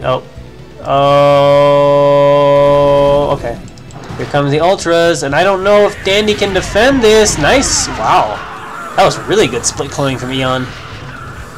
And without medics, man, these Ultras are just going to melt through these guys, especially with their Radiate on. We can see Dandy is fleeing back into his barracks, trying to get somewhere where his Marines can fight somewhat effectively against these Ultra. Now all Eon needs is a few Lings mixed in here. He's got to work on that Vessel Cloud too, but almost nothing left now. And this is one of those situations where, because Eon's economy has been pretty well harassed by Dandy, Eon has a lot of minerals left, even at his bases he's had the longest. So he's in no danger of running out, whereas Dandy has, basically mined out a long time ago. So Eon Zerg's economy relative to Dandy's is about to get ridiculous. We've got an Ultra Underswarm doing damage to the SCVs here, and it's looking like Eon is about locked up a win at this point.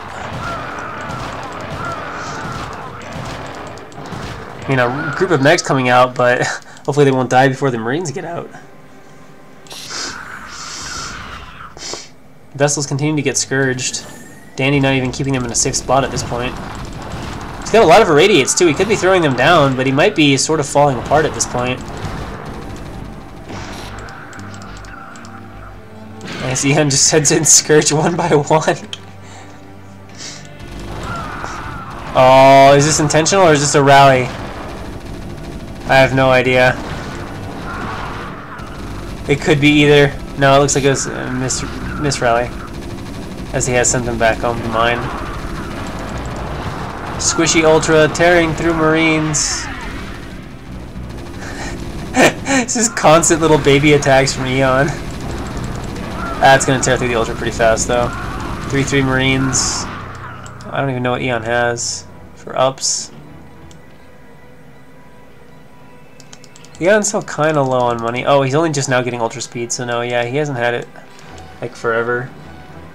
More vessels gonna get scourged. Oh man, Dandy bled vessels hard. Unfortunately, Dandy is now onto 1 low base of mining. Actually still holding the supply lead over Eon by 20 supply, but I'm worried because his mining is low. Well, that was obviously a successful irradiate trip. Yeah, 20 kills, oh my god. That explains the supply difference, that's why it just changed 20. And, oops, oh, never mind. Well, fire bats. Fire bats, YOLO. I don't even know what's going to happen. It looks like, for a while there, it was looking like Danny was probably going to win. Then it's like, oh yeah, Eon's definitely going to win. Danny's out of money, and Eon's making a bunch of Ultra. And all of a sudden, it's like, what? All of a sudden, there's this huge army that Danny has, and Eon is like, has not that great of an eco. All of these cracklings, oh my god. Get units over there. They're killing off almost all of his mining SCVs. Alright, little SCV drill keeps things alive a bit longer. Oh, there's a better reaction from Eon, but this hatchery does not have a Nidus Canal, and does not have... Oh, he's got 2 Ultras coming now. That'll take care of that drop.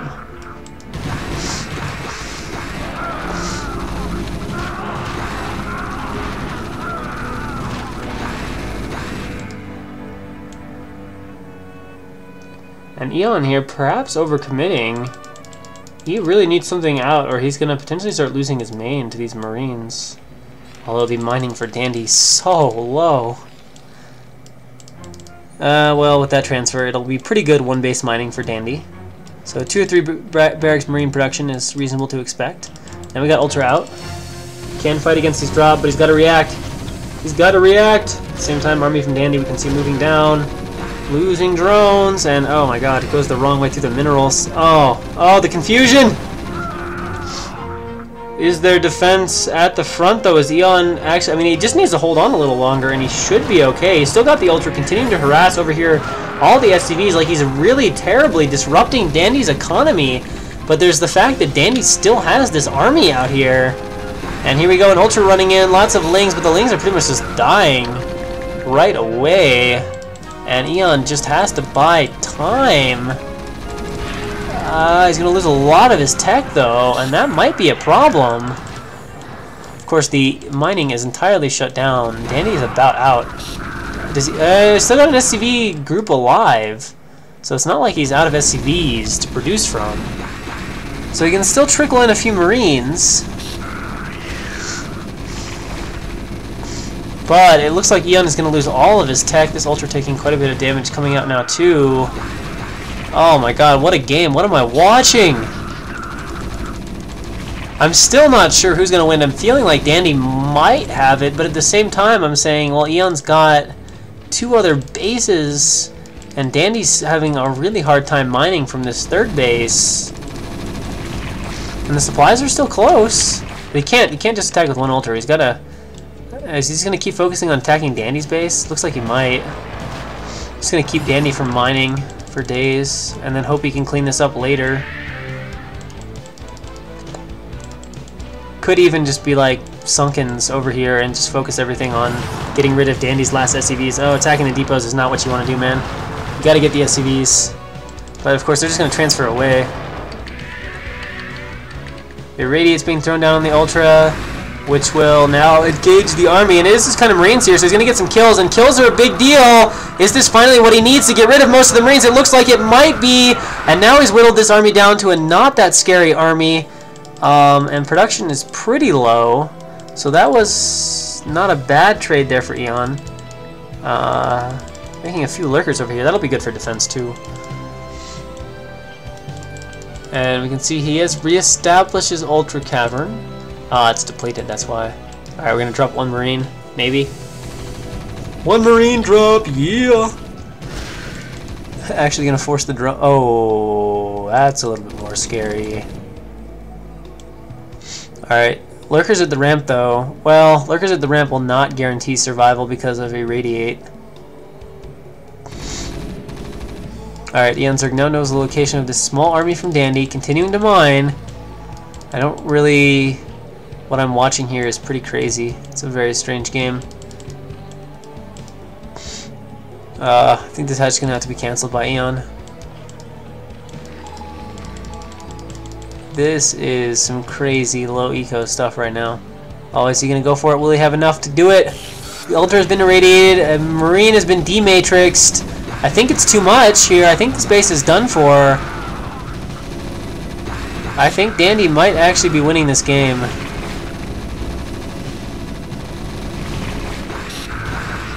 Eon Zerg is going to be forced to run the drones from here. And now he's down to just this one base, which is probably not enough to compete with the one base from Dandy, even though these lurkers here have forced the SCVs to run away yet again. Wait, did they? There's only 4 kills. They had to have, yeah, they had to have made it away. And he irradiates on them will whittle them down to nothing.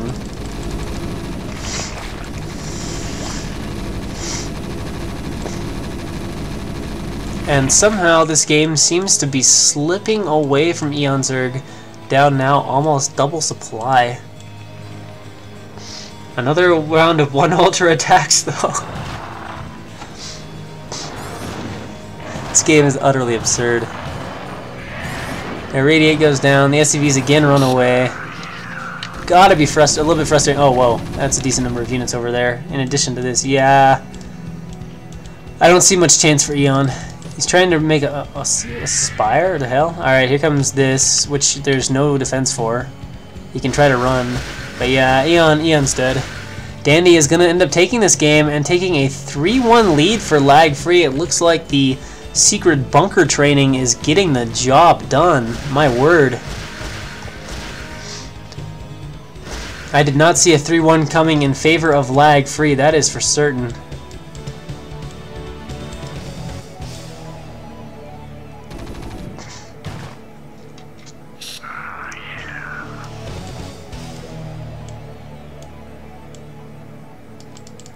Eon Zerg is trying to squeeze out his last Zerglings. Actually, he's going to try to make 3 more drones, but because he knows that Dandy is low on eco, but he just doesn't have enough stuff. That Ultra is so squishy. Down goes this base, and Eon Zerg's economy has 3 drones. Dandy's economy, though, is almost equally as weak at 5 SCVs, but Dandy just has an army that Eon doesn't.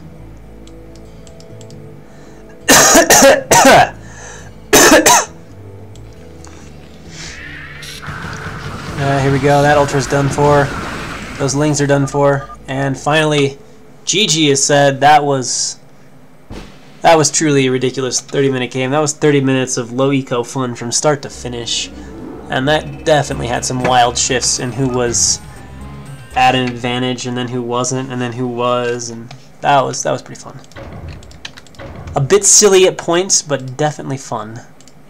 So next up, we will be having, oh god, IFU can probably get a win here, as they will be having Scan playing against ZT. I don't think say who's favored to win this game, but in the top left-hand position, interestingly enough, playing on a foreign map, we have Scan. And in the bottom right-hand corner, as our purple Zerg, we have LagFree's ZT.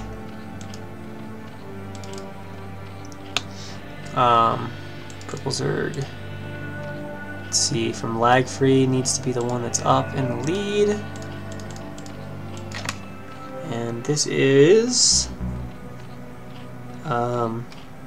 There we go.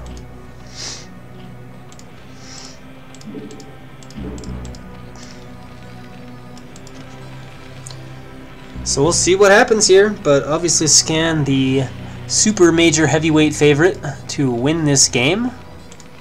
And if I recall, these guys played last time, and ZD had a bunch of like random chat that Scan just like ignored and was like, "Why are you talking to me?" Looks like there will not necessarily be a ton of chat this time, but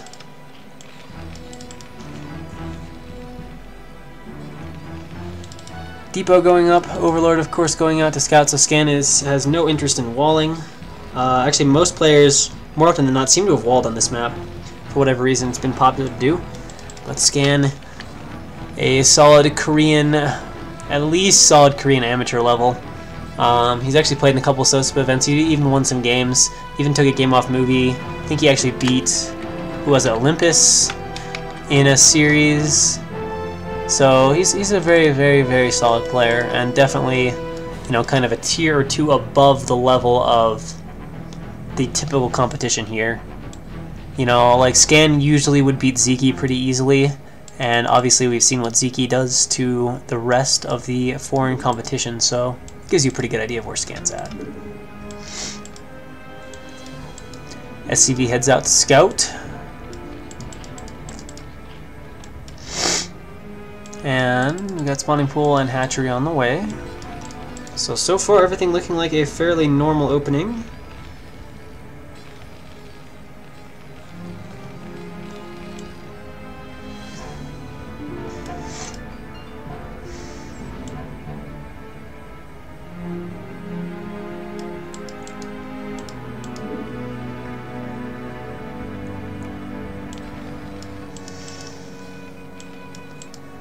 And out comes the SCV, which will be dropping the command center, and Scan will not even have to make a Marine. So he will be feeling satisfied about that. We can see third hatch is down for ZD.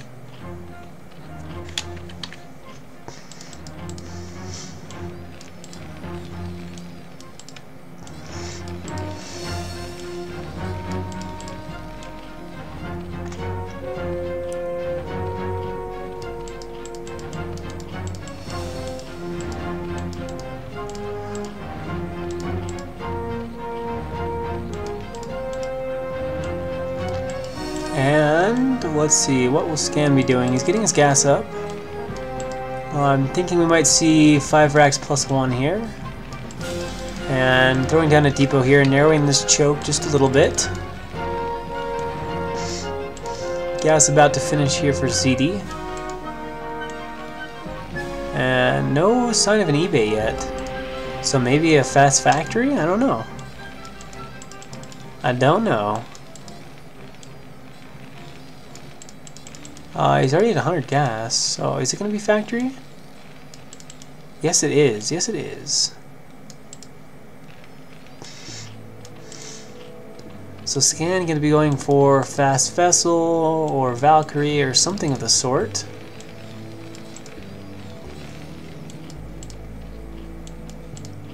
Lair starts now for ZT.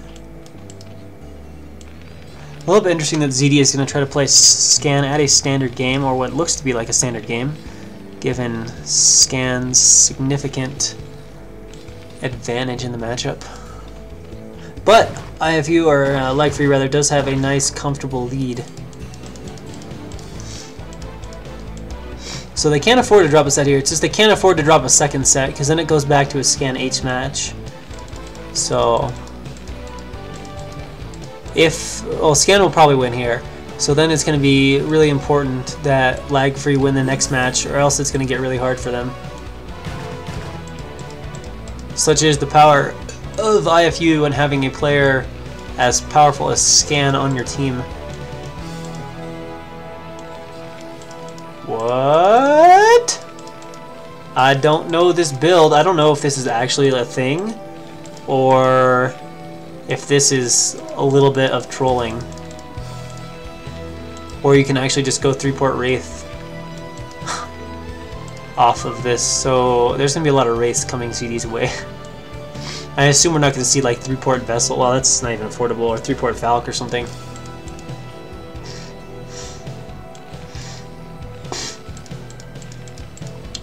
Alright, so first starport is up.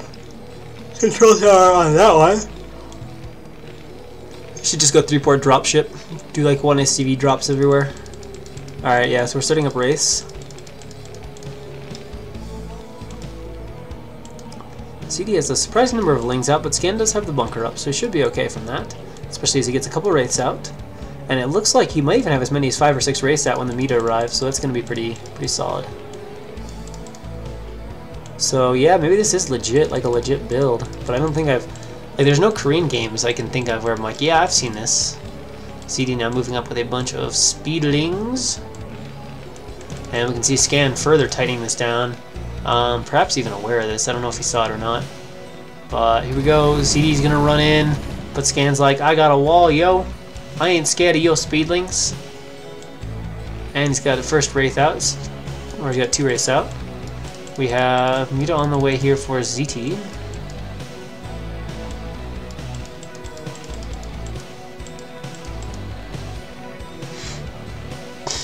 And Scan is still going to make a couple turrets here. That's actually just the comm set. And already 3 Wraiths out with more in production. So yeah, there's usually going to be 5 or 6 Wraiths out by the time CD gets here. And CD is double Evo Chambering and Queen's Nest after these Mutas, so really going to try to play for a strong late game situation. He's going to try to go double Evos, and he's going to try to skip Lurkers. That's going to be potentially problematic, as there's going to be a beautiful Wraith surprise waiting for him. Race with Cloak. Oh snap! This was not expected. This was not in the game plan, and 2 Muta down, and it looks like after that point Scan is just going to back off the chase for the moment. He's probably really confused at this point. Trying to micro against this, but there's more race in the Armida, and everything is just dying from ZD right now. He was microing so aggressively. I don't think he knows there's this many race, maybe? But that was absolutely rocked. And now Scan with complete air control. 1 Muta kind of running in here. Might actually kill these Marines, but like... 1 Muta, and here we go. He's going for it, but he's having a really hard time, and oh god, it's a perfect block now. Literally none of these guys can run in. Scan's just laughing at himself. I mean, a few Lings do make it in, and will start attacking the barracks, but honestly, the Wraiths coming out can probably be sent to clean that up. And ZD has desperately spored up, knowing what trouble this would be. Scan not quite ready to camp the spores yet, but ZD is getting up the defense. He'll need to live a little bit longer. These Lings are going to be a bit annoying. Picking off an SCV or 2 here of Scan. But yeah, now the Wraith's going to come over, and the SCVs will be brought out to fight a little bit. And Scan will clean that up without too much difficulty. Oh. Found out here and taken care of.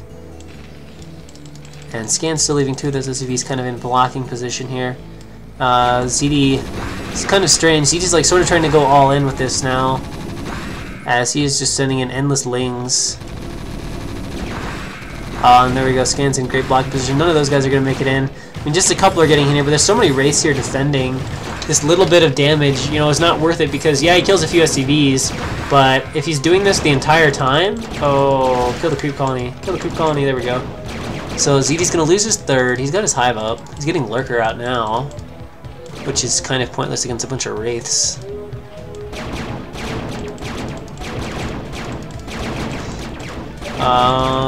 See, Scan's gonna have to turn and focus these guys down. And Scan is just continuing to make Wraiths and only Wraiths.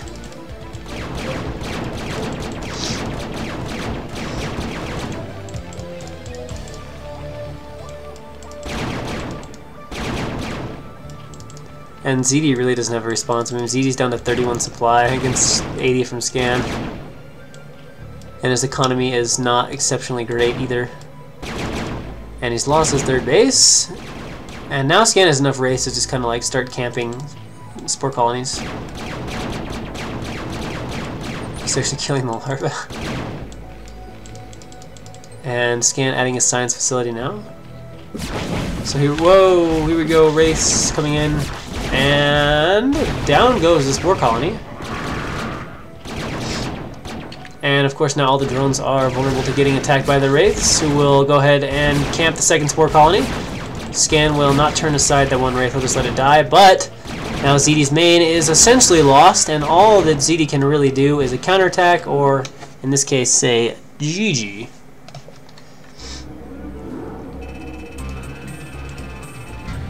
So Scan taking the win quite easily at 2-3 and bringing IFU back into it. But now we come to the critical game, and I mean, there's always the possibility, although it's very slim, that someone would upset Scan. So this is really the game you're looking at that is, in a manner of speaking, the ace match.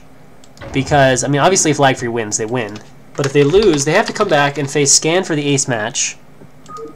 And, well, like I said, Scan will win that 99 out of 100 times. So this is sort of the de facto ace match. And who has been sent? For LagFree, we do have their leader, one of the strongest Terrans in the scene, and that is Terror. And in the bottom position as the purple player for IFU, we have, a bit surprisingly, Tama. I am honestly quite shocked that we don't see Marwin. Looks like we do have the scores correctly. So yeah, that's surprising to me. I firmly expected that we would see Marwin. I mean, Tama isn't bad, but he is not, certainly not of the class of Marwin or Eon Zerg in terms of skill. So I'd say LagFree has a pretty compelling shot at winning the playoffs here. Terror's going to know he needs to win this game too. So it's possible. We'll see how playoff pressure affects Terror. You know, it's a little bit different than playing just your normal game. You're down into the stuff that really matters, and some players can take that energy and thrive off it, whereas other players, you know, they come down to the pressure, they know they need to win the game, and they get, you know, a little bit nervous. They get a little bit tense. They're not as precise with their control. It bleeds over. They make bad decisions. You never know. Now, Terror's had some good runs in TLS, so he's no stranger to that sort of feeling. But at the same time, you know, this is a team league, and for some people that's different. And I'm trying to remember how far Terror got, but in some ways it's a little bit of a different theater than what he has played on before, unless he's made it I'm trying to remember if he's made it into the semifinals of TLS or not. I know he's been at least to the round of 8. I can't remember if he made semifinals or not.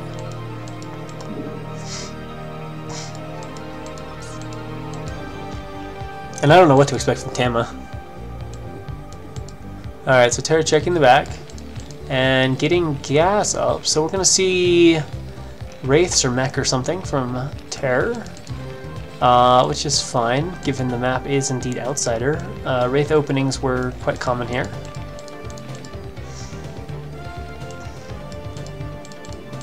And we've got the core going. Oh wait, what am I talking about? I don't know why I said Wraiths. Wow, okay, I just had a bit of a brain fart. I was thinking TVZ, so yeah, obviously we're not going to see Wraiths. And when I said Wraiths were somewhat common, I obviously was referring to TVZ games. But this is TVP, so yeah, obviously we're going to see Mech.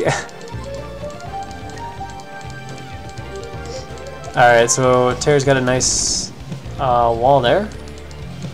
And that depot sits on top of that one, I guess. Wait, does it? No, it doesn't. Okay, so that is 2 depots next to each other.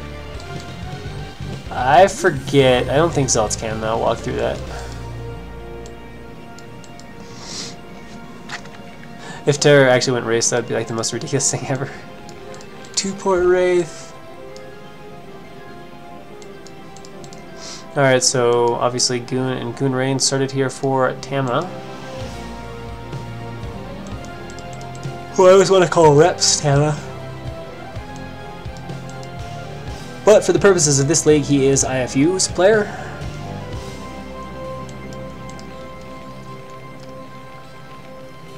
And Terror, it looks like, is going to stop at 2 Marines, maybe?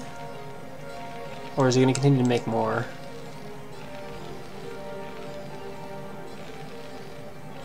Looks like he might just be stopping at 2. And yeah, he is. Okay, I was wondering about that. Since he'd walled off, we're going to see drops from Terror. Getting a scouting depot down here. Oh, trying to bump a probe over to scout. Terror's going to see that. I don't think he can stop it, though. But he's going to see that that was going on. And now 2 goons out from Tama. It looks like we'll kill off that SCV of Terror. Will he get him before it goes up the ramp? Nope, not quite. Whoops, Tama having a little bit of difficulty with this, though. No, yes, there we go. So he is now through. The Marine has not been moved back far enough, though, to intercept the probe. He knows it's coming, but the one Marine is not going to stop the probe. Especially not with it off like that. So, it's going to be pretty nice. Oh, actually, never mind, he won't see the starport, so that's somewhat good for Terror.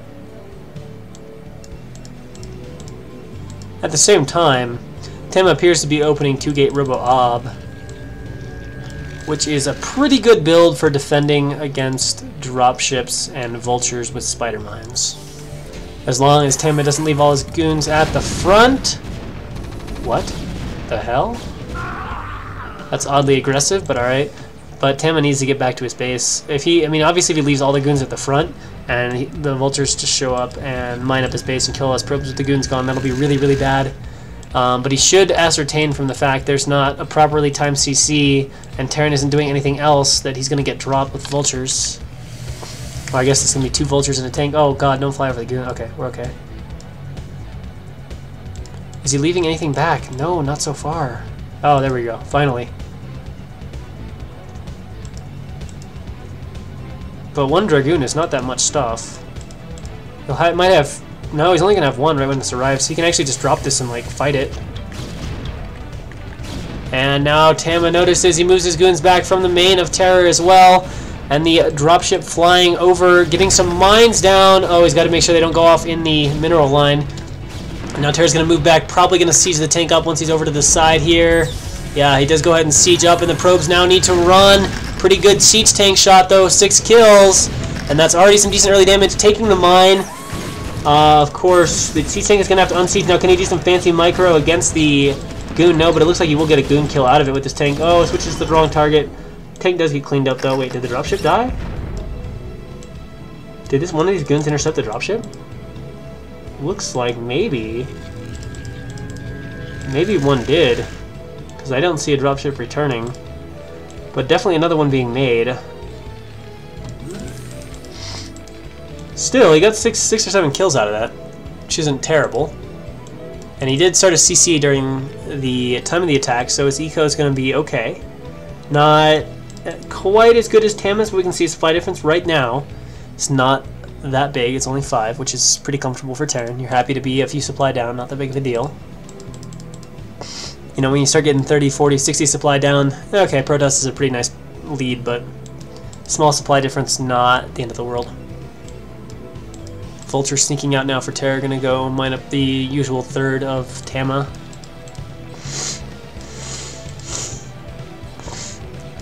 Okay, there's the dropship. Wonder if he's just waiting for a few more tanks so he can comfortably leave his base and not have to worry about like Dragoons coming in and killing everything.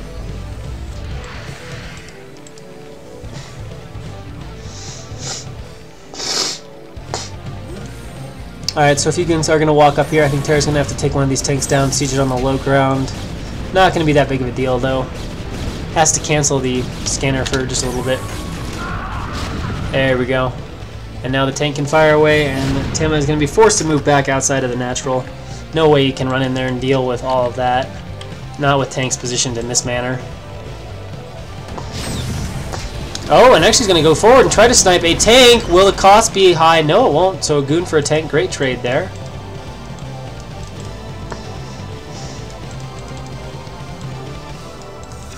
And a Reaver now on the way for Tama.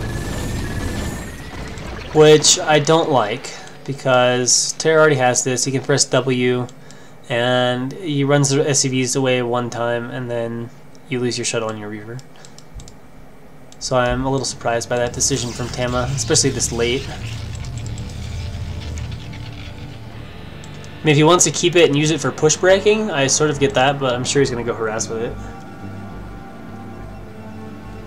And Terror is actually going to start a 3rd base up pretty quickly here in the back now. And still has that dropship. Oh no, he's sending it out on the map now. Alright. Of course, another annoying place he could drop stuff is up here. In fact, it would be really cool if he did that as part of an attack. Put about 4 tanks up here, and then the rest and came through. That'd be really, really awkward to deal with and frustrating. Whoop. What? Looks like the tank was dropped and forgotten for a little bit. And now Tama moving back, we can see Terra's going to have the faster 3rd base as opposed to Tama here, who's only just now getting it down. And a Vulture leading the way, kind of smart, so the dropship doesn't fly into goons, and there's no defense back here. Should be scouted right about now, but we still see no response from Tama. Now we should hear it, and the probes will run. Siege tank shot goes off, gets about 2 kills. Oh, actually just 1 kill. I thought it was 2. But the Vulture's getting a few more. And I don't know where the shuttle's still on the way. The Reaver has gone somewhere. But Terra's just going to pick off and head somewhere else. This time he will save the dropship. Where did the Reaver go? It didn't die. I don't know where it went. Oh, it's in the base. Holy shit. Yeah, I saw the shuttle making. I wasn't looking for the drop. There's the Wraith. 7 kills on the Reaver. It's going to get a few more tanks, though. No, it's actually just going to die, but it does get one more tank. At the same time, drop going on over here. Vulture is getting a few more kills. Let's see where that guy goes to. 3. And the shuttle will not make it out either. Alright, that really fooled me. I apologize for that. I should have been watching anyway. But I saw the shuttle making, and then I stopped watching the minimap just to watch the drop, because I was like, oh, his shuttle's not done yet. Then it was like, hey, where's the Reaver?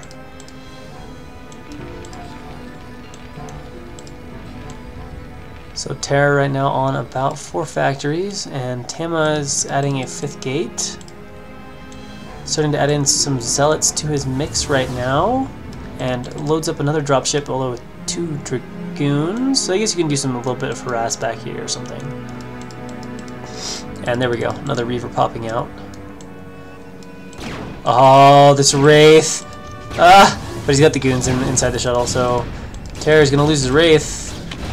Yep.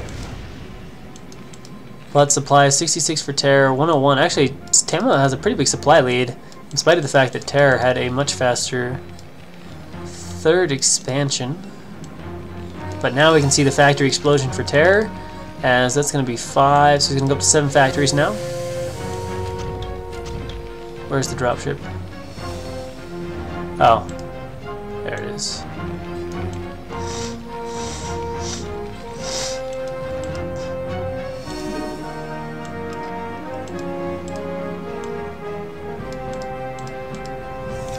Citadel only just starting though, very slow Citadel, only 12 minutes in the game. Usually you can have Arbiters several minutes before this, but in this case the shuttle only just starting for Tama. Who now is going to come into the back here, Reaver, and a nice reaction from Terror. Gets away quickly, we'll take out the turret, but not that big of a deal. And what is this shuttle? What is this dropship doing? Is he trying to play Snipe the Shuttle? I think that's too much to ask for, as fun as that might have been to watch.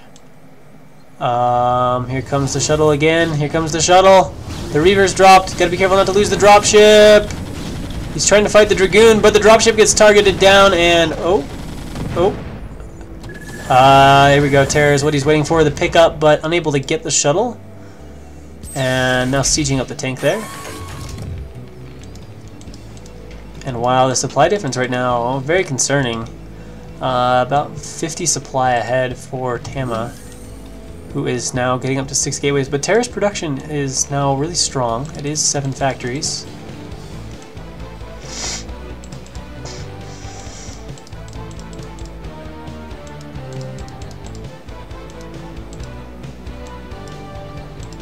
Tama has started upgrading +1. Terror also getting his first attack upgrade, and Tama now starting a 4th base.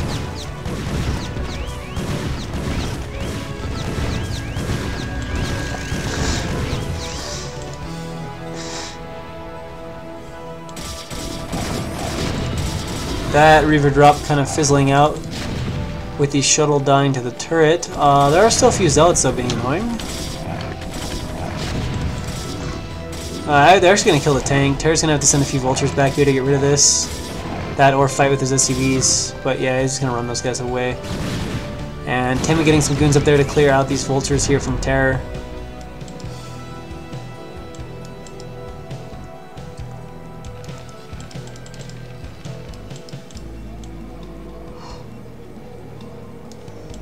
There's Stargate and Archives and another gateway. Oh! Tim has made himself one of these dangerous gates. Can't make goons out of this guy, or they just don't spawn.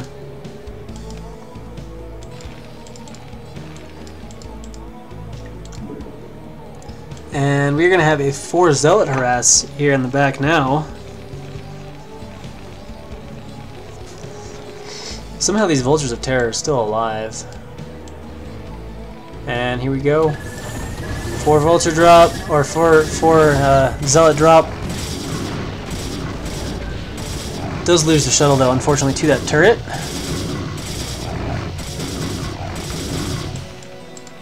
And tanks and vultures will clean that up pretty easily.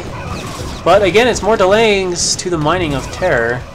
who's slowly starting to work his way up to the point of having a scary army, but of course Tema is still 40 supply ahead. And now getting up to about... Oh, see, this is not good. Watch this. If you haven't seen this, this goon will not appear. I think he gets a refund, but it will not appear from the gateway. Ready? See? Yeah, you get a refund, but nothing appears. So he's just going to waste his time if he keeps doing that. Now, if he makes zealots, he's okay. But...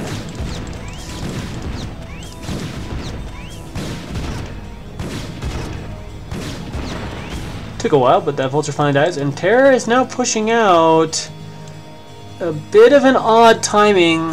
I mean, he's got a chance, but this is a little bit weird here. This is a pretty small army, although Tema is coming in a really horrible attack line. I don't know if it's going to be enough, but he's actually got double shuttles here trying to drop on top of all these tanks. Terror is throwing up D-matrices everywhere, but I think Tema's got enough stuff right now to get through this. Lots of zealots alive. And yeah, Terror is going to get cleaned up here. And Tema on the move now, forcing Terror back. I don't understand why Terrans tried to do this. That was a weird decision. He tried to push it 140 supply against a max Protoss. That doesn't work.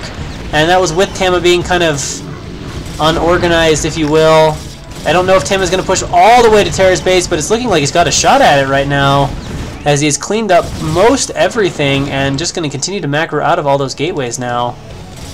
And at the same time, he is taking those double shuttles, he's reloaded them, he's dropped a bunch of zealots in the back, needs to actually send them in. Now Terror is just under fire from all sides, supply down to 90, and it is looking like IFU is going to take the win in this game. Zealots harassing back here. This might be too much for Terror to handle as macro. He's losing grip on that now too, as his minerals skyrocket out of control. Tons of vultures coming out, trying to hold the front right now with tanks sieged up, and get vultures over to the back to deal with all of the zealots. And it looks like Terror might just hold on to his front, but obviously a lot of damage has been done at this point. The loss of a complete army, lots of denied mining time. I think, yeah, he escaped the CC at least, but lots of damage done. He has put up a fourth base back here. And now the goons from Tema are going to have to back off.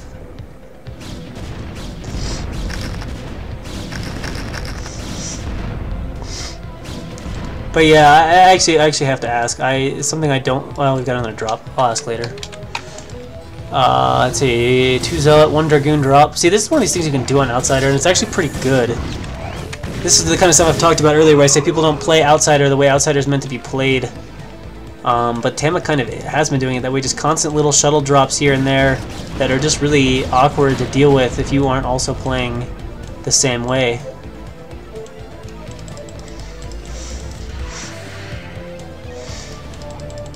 There's a lot of gates now, almost remaxed. Terror, just 109 supply.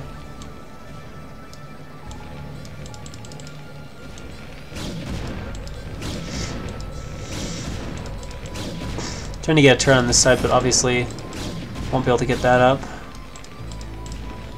Looks like Terror sending a dropship, gonna get 2 tanks back over in the back of that base again. Or he's gonna fly all the way over. Just be like, get out. This is my house. Now Terror does have a 4th base over here in the back.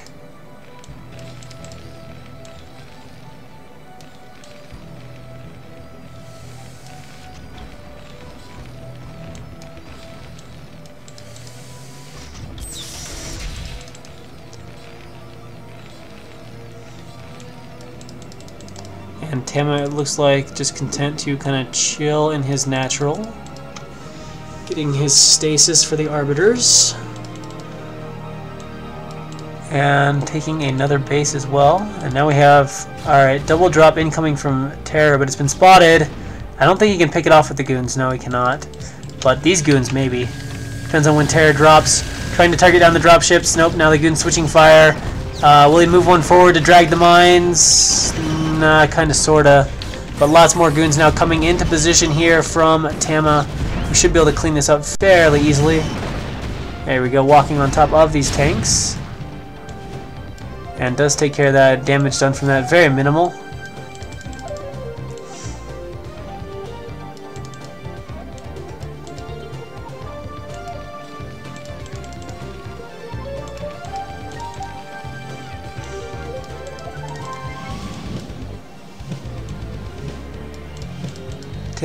getting a weapon upgrade, not getting an armor upgrade yet, and it looks like we're going to see another all-out attack here from Tama.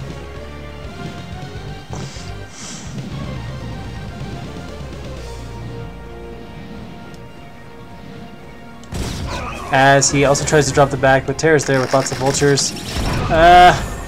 Not the best at Trillion Zealots. We'll see if he can get off a great stasis here. I'm sure he'd love to have one, although there's not that many tanks. This would be a pretty good one, yeah. And now the army of Tama charging into the Natural of Terror. And the CC is forced to lift. The SCV is forced to run yet again. Again, I don't know if Tama will quite be able to bust up the ramp. But certainly, if he had recall, he could get up there.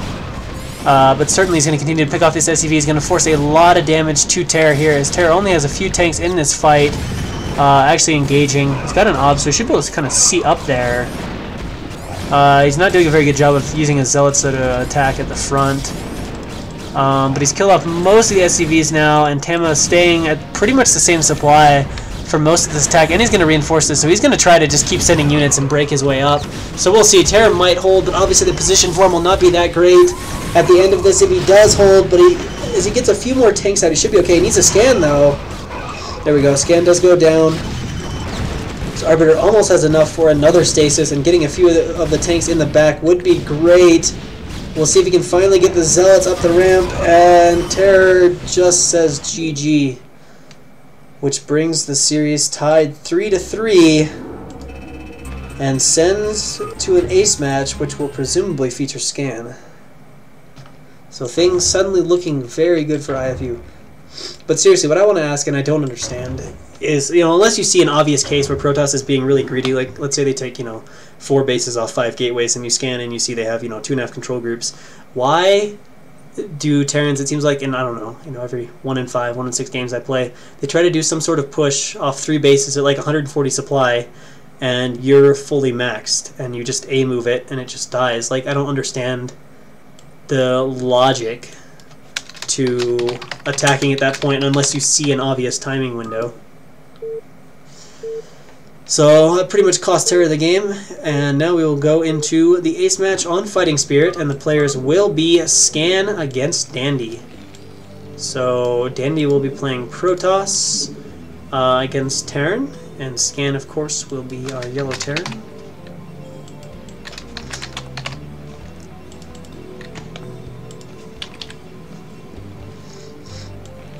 So obviously a huge order here on Dandy. El Bunker's hopes rest upon Dandy coming up with something to beat Scan. But Scan, obviously one hell of a super strong player.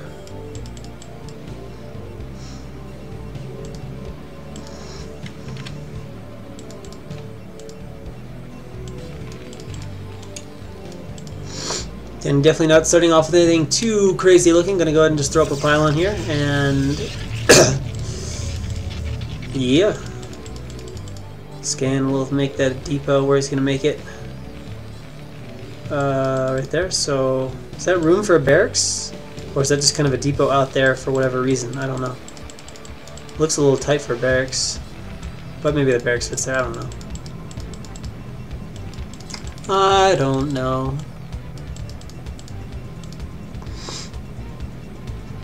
So gateway goes up.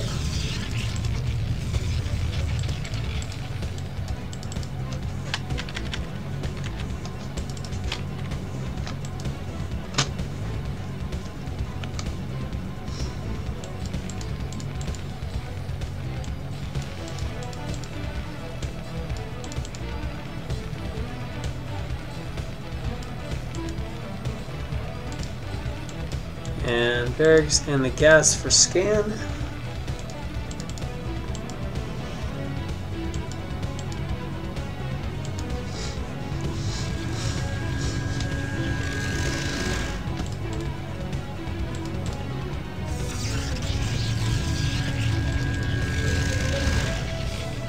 And Dandy right away grabbing his core. So not gonna opt for a Zealot, I don't think. Let's see if he throws down a pylon. Should be, since I don't see a Zealot. Where's the pylon, man? 10-15 gate, what?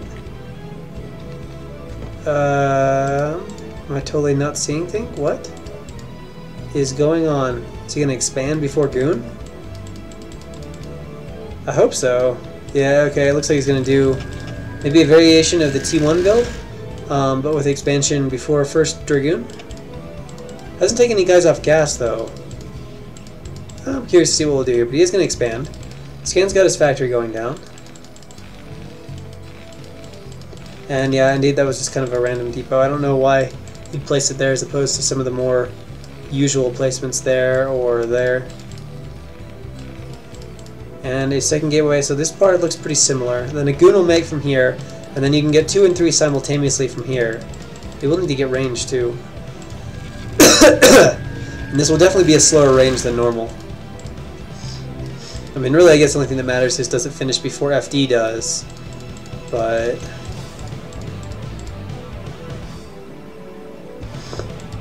alright, so yeah, Goon range starting.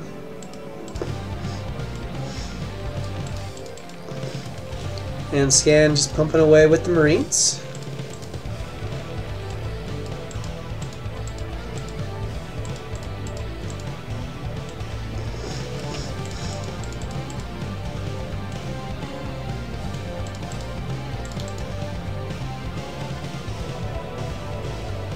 Needs to get a Dragoon started in this gateway. I don't see him defending very well with just 2 Dragoons. Scan getting his tank, has mines coming. Alright, looks like, okay, he's got Goons going in both.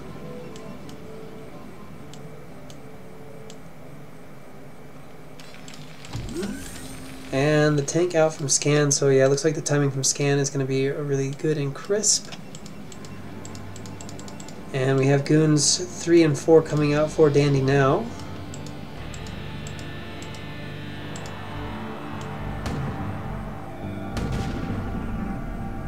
But of course, Scan is well across the map with his FD. And Dandy does not have... Wait, does he have range done? Oh, sweet Jesus. That's going to be really scary. Alright, we got to watch this. It might just finish just before it gets there. Range is not that fast of an upgrade, but it's not that slow of an upgrade either. He doesn't quite have it. He doesn't quite have it! Oh no! Alright, so here we go. Scan is coming down here with big scary FD, and there's no range, so these Marines can get off a bunch. Whoa, targets the Nexus, oddly enough. There are 5 Goons out, though, and that, of its own accord, is enough to deal with the FD. But Scan is being very aggressive, pushing forward, and now Dandy runs for the tank snipe. Scan reacts pretty good, but Dandy gets the tank snipe and will hold off Scan's FD aggression here for the moment. Whoa! Gotta be careful of those mines, though, that's for sure. And now Scan turning the Vulture Run, probably gonna lay mines closer to home. We have a starport up, though. Oh, what are you doing, man? Dropship starts. And Dandy very quickly up to 4 gates.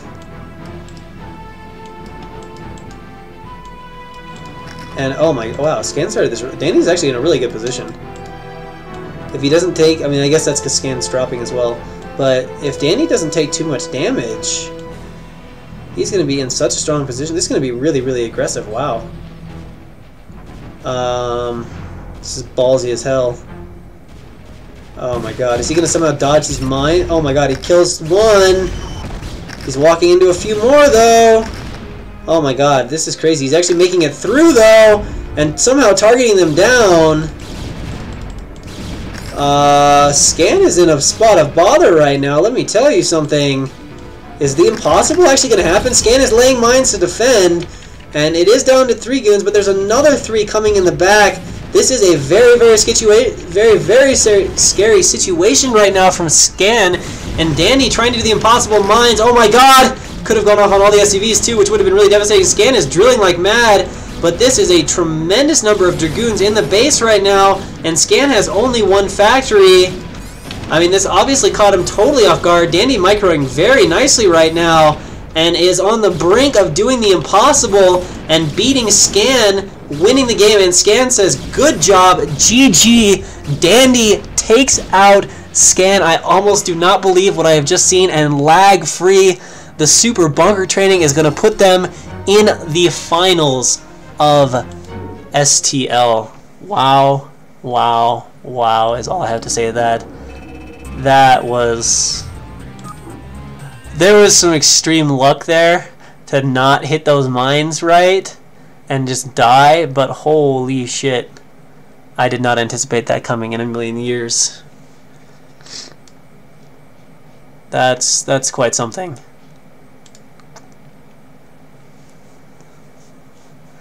And I must say I'm surprised Scan was actually really mannered, but yeah, Scan was probably like, whoops.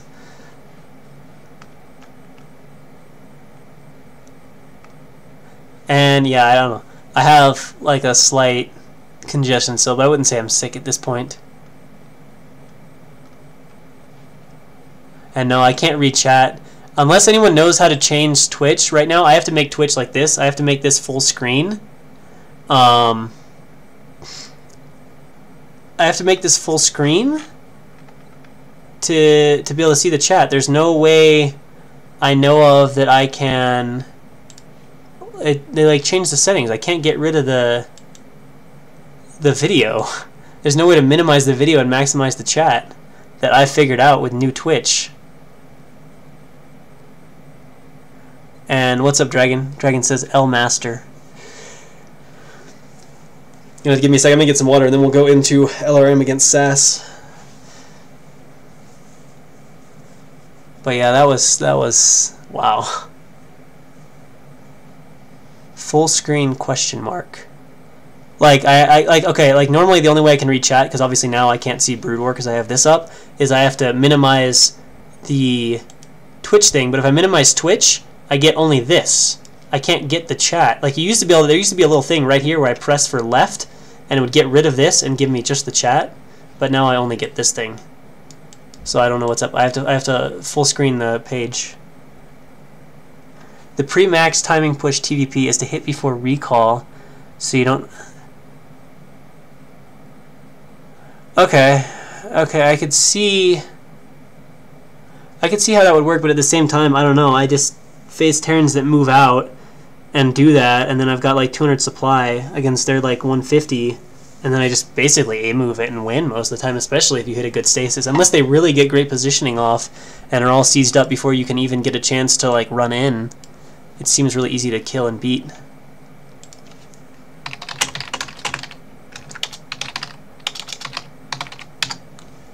Alright, so hang on. I'm being told there's some background messages that I can read. Let's see if I can pull these up.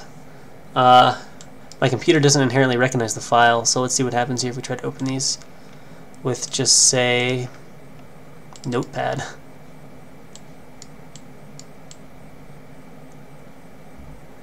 Okay, so this is, I guess, chat from Scan. Let's see, let's spread it out.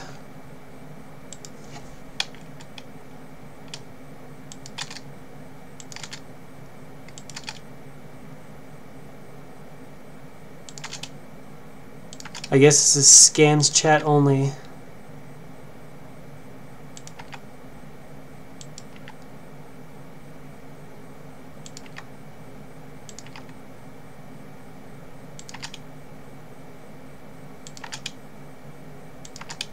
Yeah, so we have like a full chat log here. You guys can start to read it.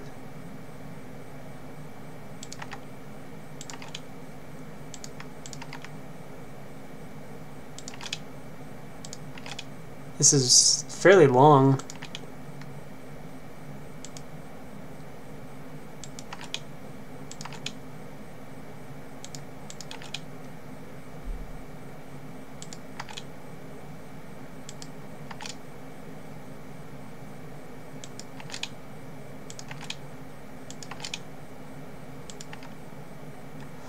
Okay, Sen says, yes, I lost. Yes, Dandy won. I rushed. Failed. GG. Didn't make dropship. I thought I did. Like I said, I didn't make a dropship. I thought I made a dropship. I only had vultures. LagScan says, LagFree Dandy, game again. Frustrating that my dropship did not come out. If LagFree Dandy will play game again, I pressed 6D to make dropship. Did not make a dropship. 4 vultures. Nothing could be done. 6 goons came in my base. I canceled my expo. Sigh. Frustration of not making a dropship. Nothing could have done with 3 vultures. I waited at 9 o'clock for my dropship to come, but I realized I didn't make it. Then stuff about next tourney. It's been going on every day. TL just don't know shit. They said I only make like 5K. I made 23K, but that's not really related to that. So obviously, I think what Scan intended to do was the FD, where you attack with FD and then you drop all basically at the same time. And I guess he messed up somewhere along the line and, you know, got quick or didn't properly press his hotkey sequence. The dropship didn't make, and then he was being really aggressive with the FD because he was planning to drop and then couldn't. And then Dandy was able to go across the map and kill him, and unfortunately none of Scan's mines really went off properly and he died. No, Click is SGS Click. That's just his name. He's some D- guy.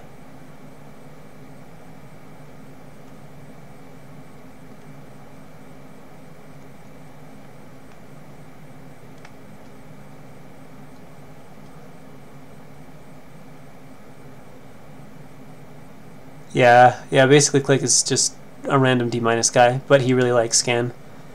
That's all I know.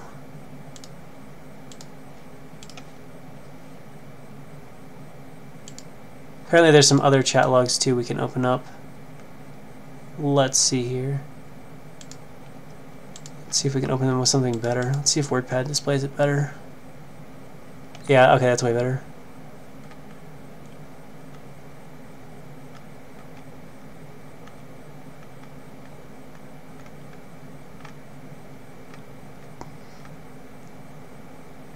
There's a lot of chat that's not whatever.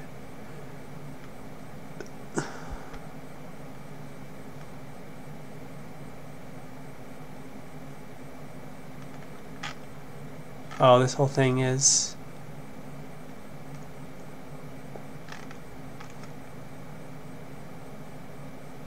Yeah, and Serg mad about some lurkers that weren't on hold, and then one decided to attack that gave away some stuff. Click talking about how great Scan is. I don't know if there's anything particularly relevant from this. Yeah, okay, this is just kind of Scan's only chat and then just other chat.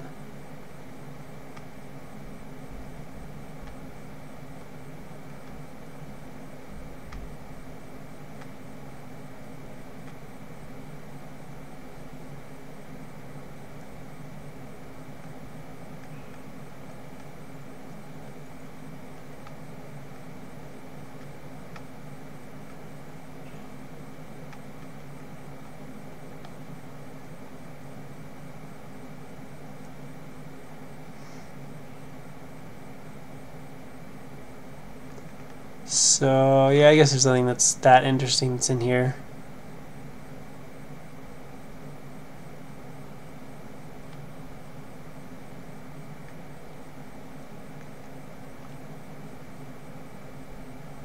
Scan wanted to keep playing games against Dandy. Yeah, nothing else that's too interesting. Alright, so I'll be back for water, and then we will get ready to go into LRM against SAS.